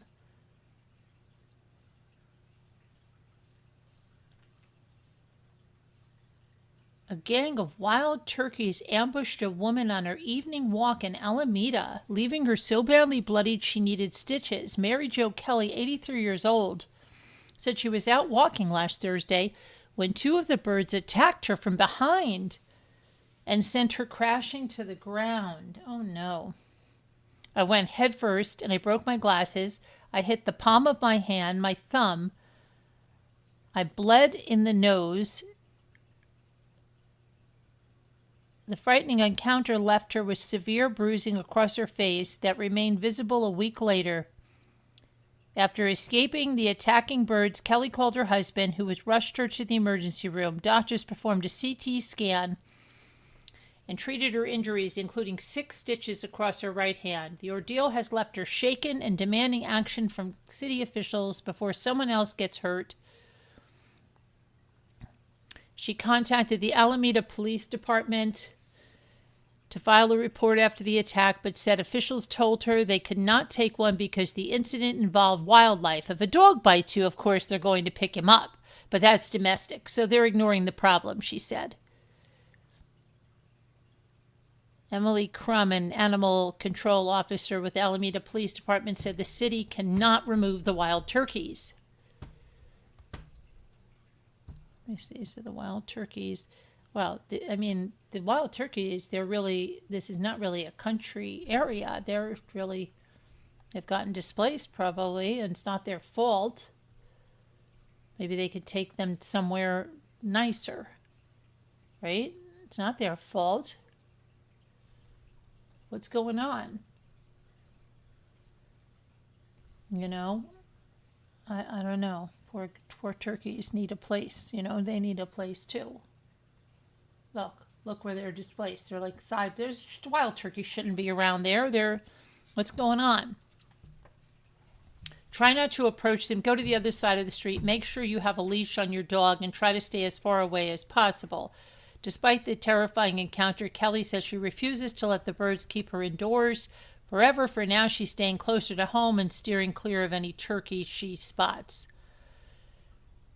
It was pretty scary, kind of shell-shocked, a little afraid to go too far. It's not the first time turkeys in the area have sparked chaos.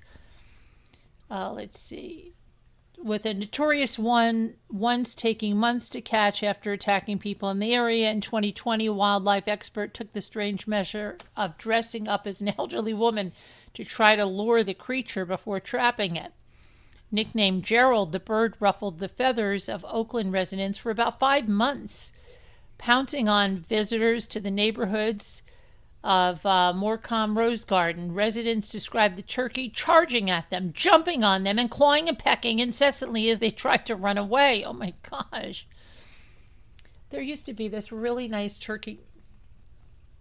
It was one turkey by itself, and it used to be in the road when my daughter was like in first grade, and we would drive out to this kindergarten, first grade. My father and everybody, we would drive her to school. And he would come up to the car. We thought he was someone's pet in the area because he was all by himself, and you would just wait. He was very large. He would come up to the car window, and it was like a nice experience. And then I don't know what happened to him. I just hope he's okay sometime. But anyway, Gerald predictably charged at her. Someone said she scoffed the turkey, grabbing the neck in a way that doesn't hurt the bird. Grabbing his neck in a way that doesn't hurt the bird. He was then released onto wild land near Orinda. Okay.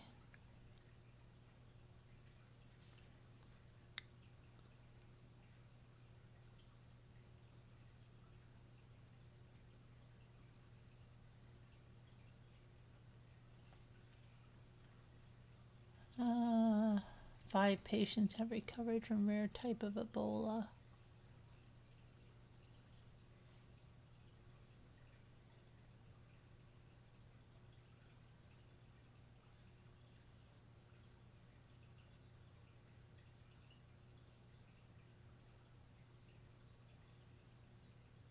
Atlantic hurricane season officially opens tomorrow.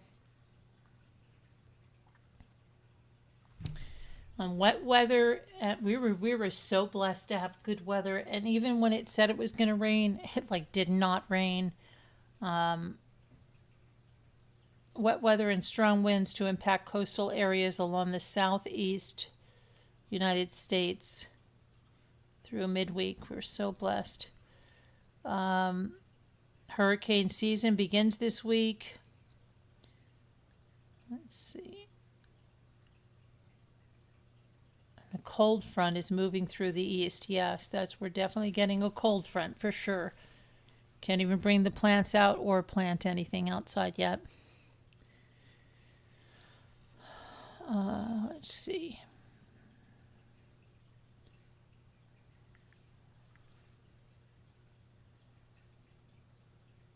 Anyway, I think we're going to do the word cookies. It's 2:41. I'm tired and want to get to sleep. I will be covering Karmelo Anthony Trial as much as I can from, I guess we're going to get the Associated Press and stuff. So let's see.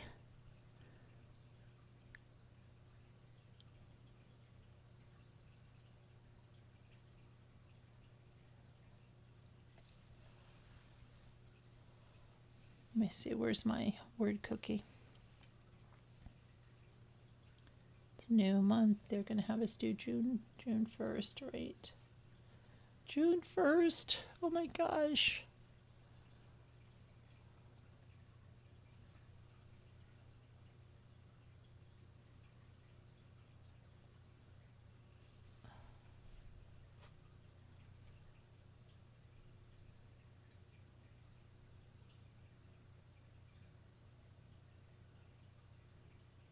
The horses, yeah.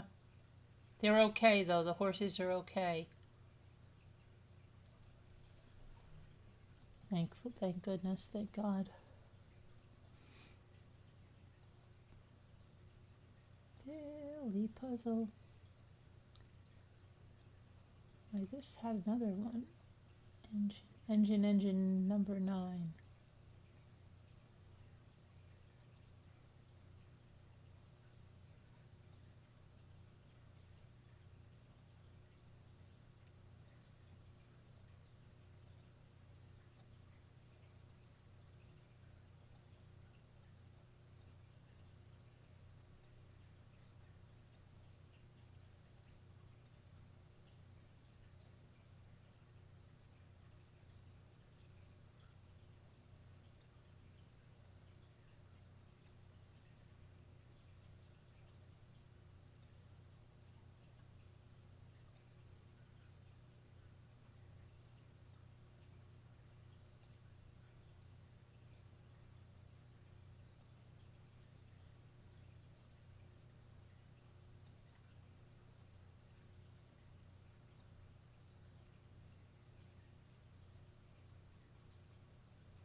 What do you have? Dinge? Let's see. Nope. Ding, I tried. Engine, yes. Engine number 9.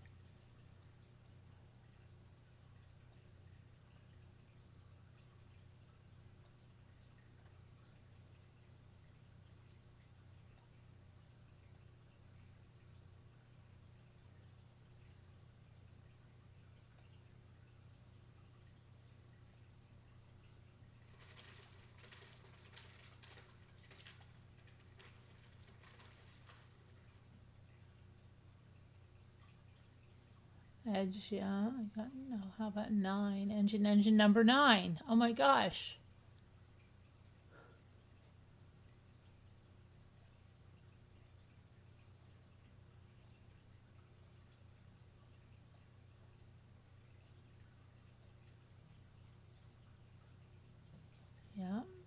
see. Genie in a bottle.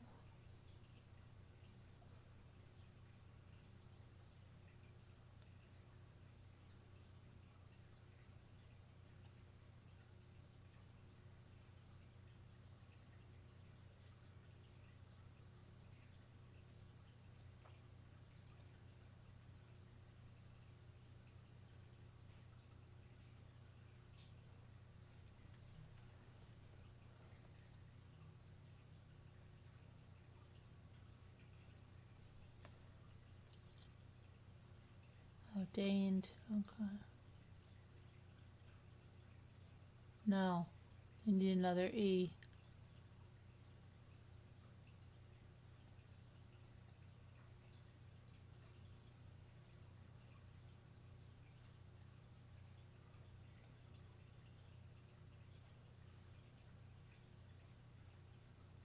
Why didn't I see the ing before?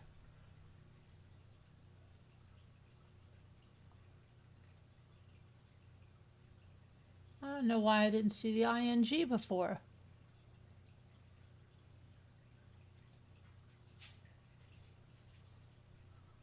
That was crazy.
What can I think of?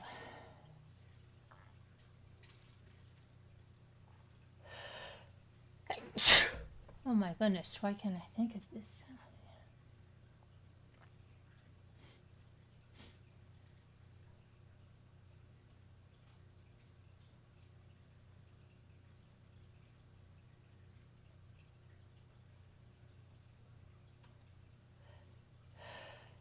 Sneeze again. Oh my gosh, stop. I can't stand when I can't stop sneezing.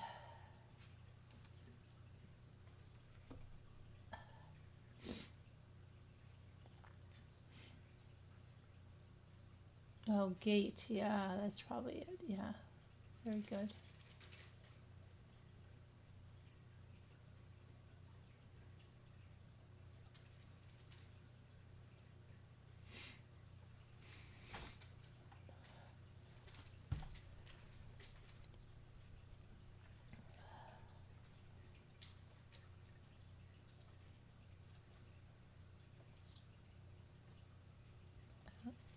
That's an extra word.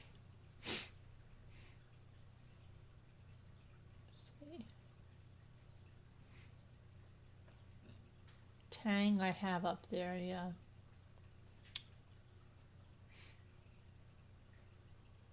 Thank you.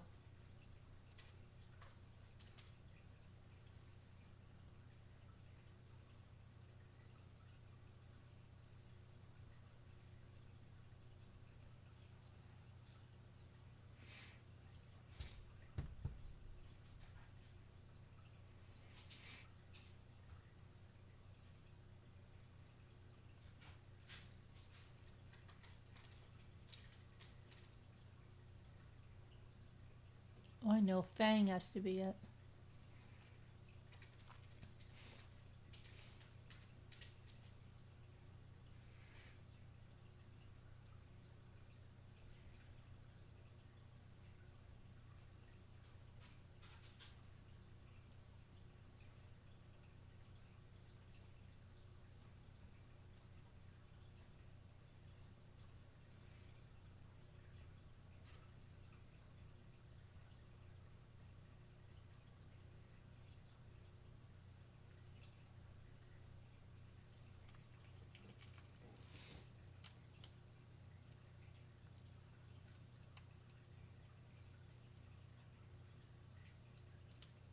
Fiat, yeah.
We know what this last one is right here.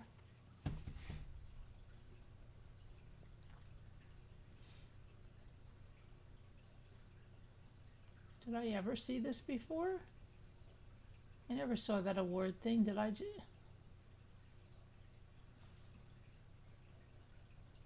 probably haven't collected this in years.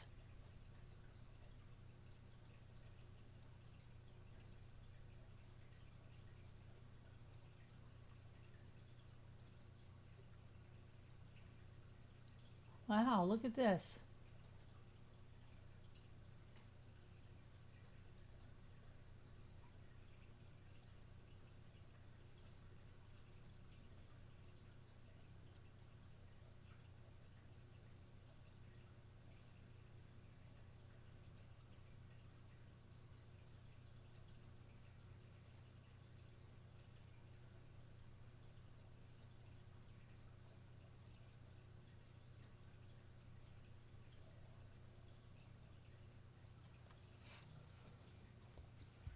Oh, so it held my rewards even though I haven't clicked them probably in, I don't know, forever. No, maybe a year.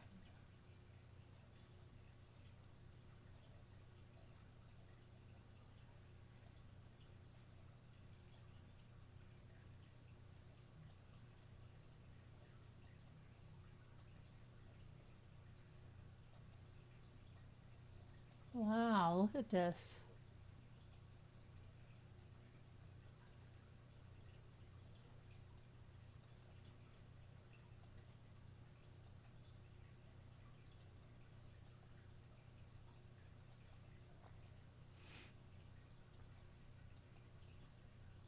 That more than pays back the money I had to use to finish those daily puzzles for May. Wow. Crazy. I never even noticed that thing up there. What else haven't I noticed? ×2 bonus, okay. Do we know what this is now?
What is it? Penning?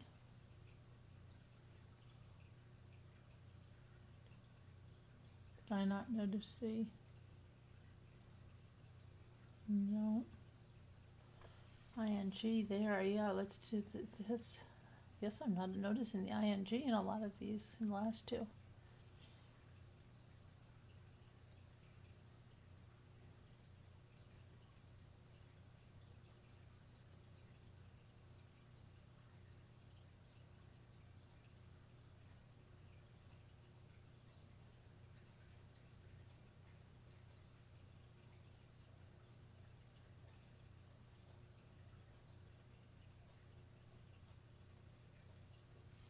There we go.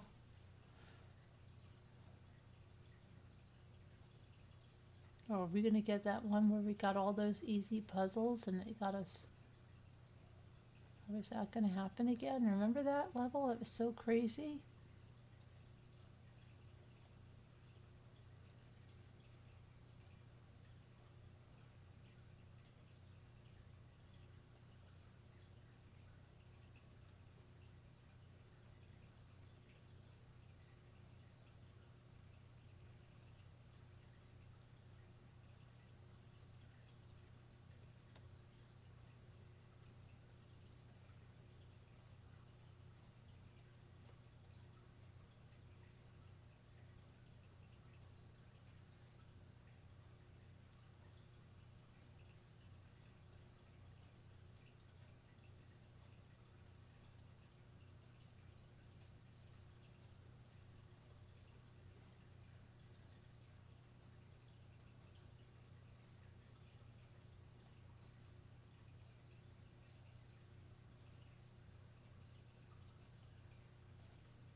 Clot, yeah.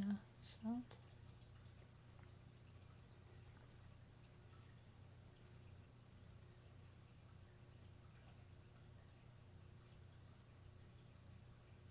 Oh, there you are, murderer. Thought you left us. Thought you didn't like us anymore. There you are. Welcome back. Welcome back, murder.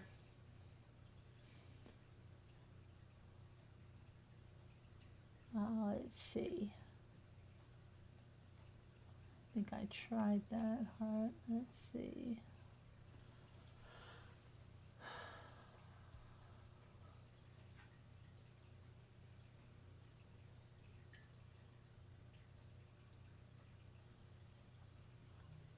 Hold on a minute, I gotta get something.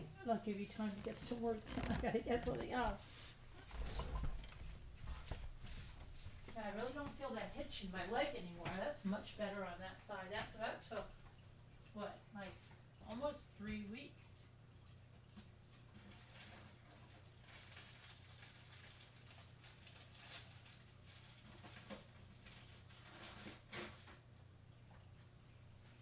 Yeah, and it took almost 4 weeks.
Oh, etch, yeah.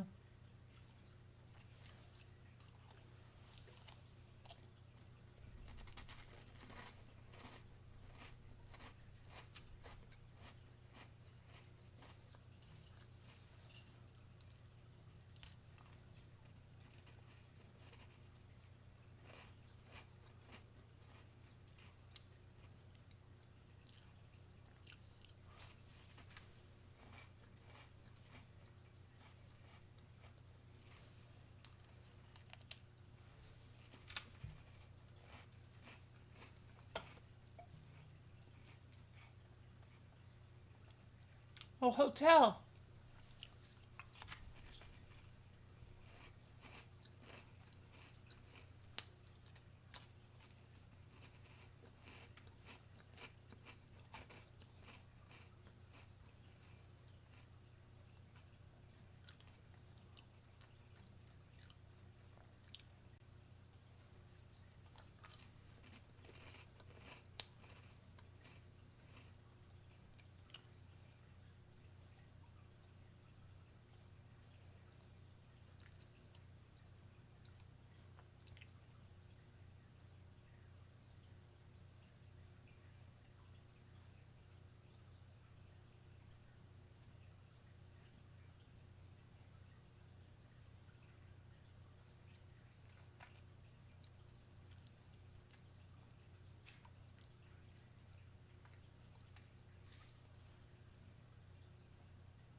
Oh, the idling? Yeah, that's what it is. Very good, Heart. Okay. Oh, special level. We haven't gotten that in a while. R.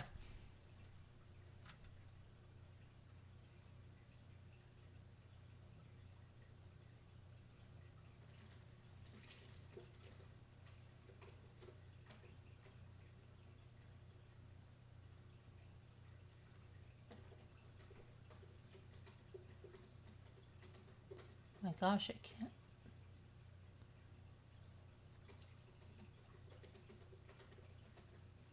Will not let me.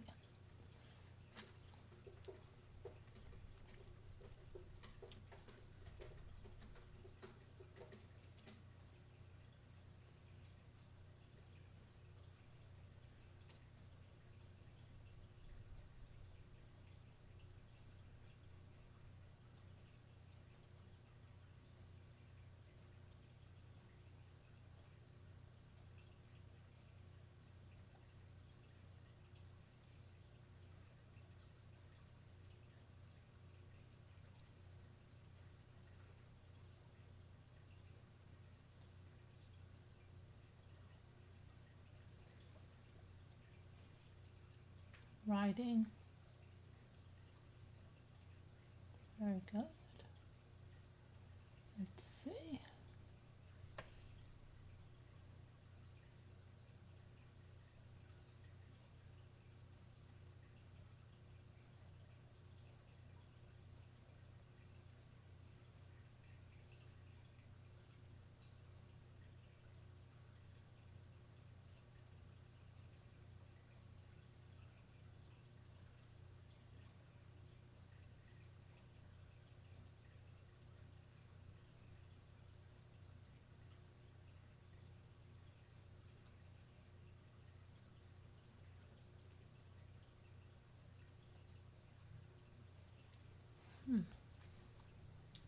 Oh, rind has to be rind.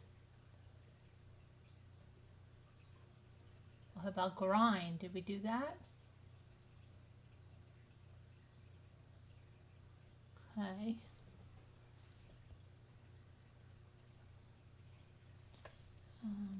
Grill.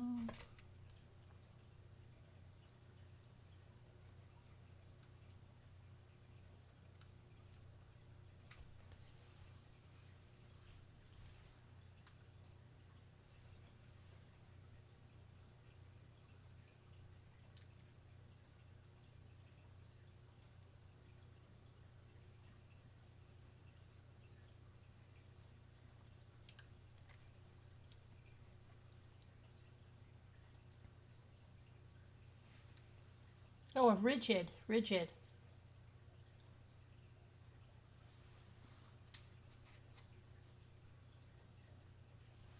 What else?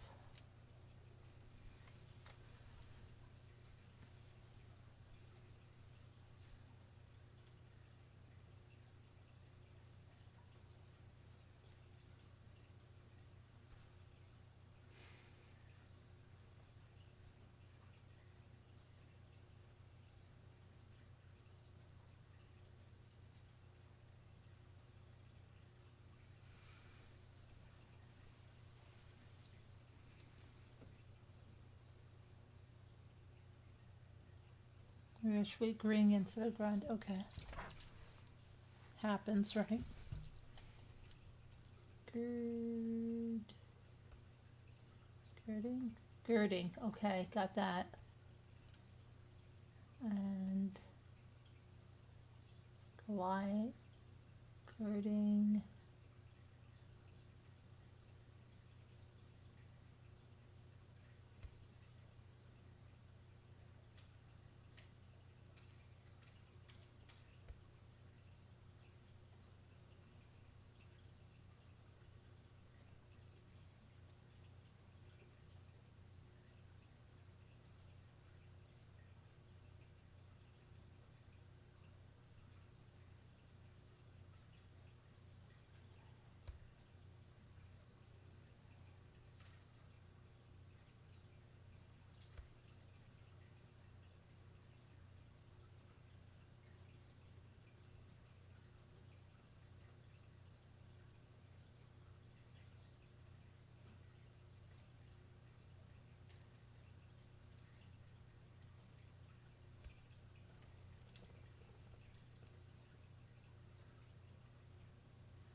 Girding, yeah, I've got girding.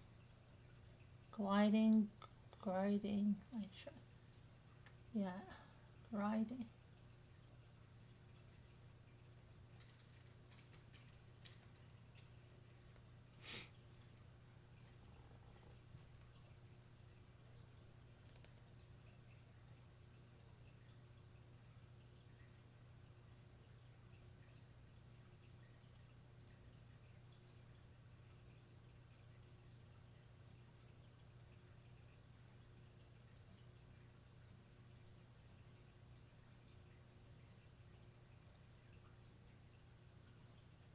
Oh my gosh. Gosh. Oh, this thing has a mind of its own.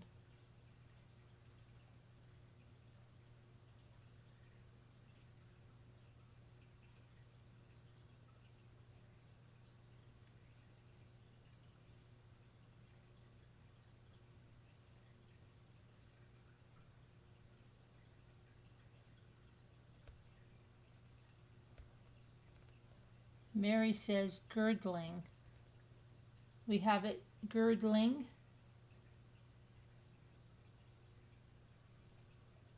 Ah, yes, thank you, Mary. Murder.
fists.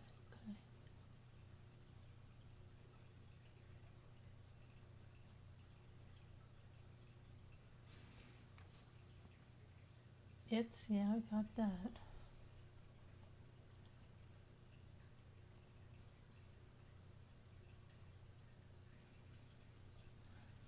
It's the last one there.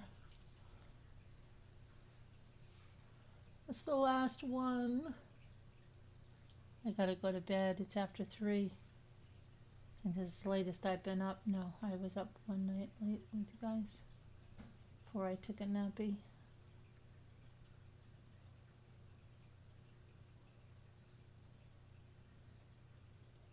Fish.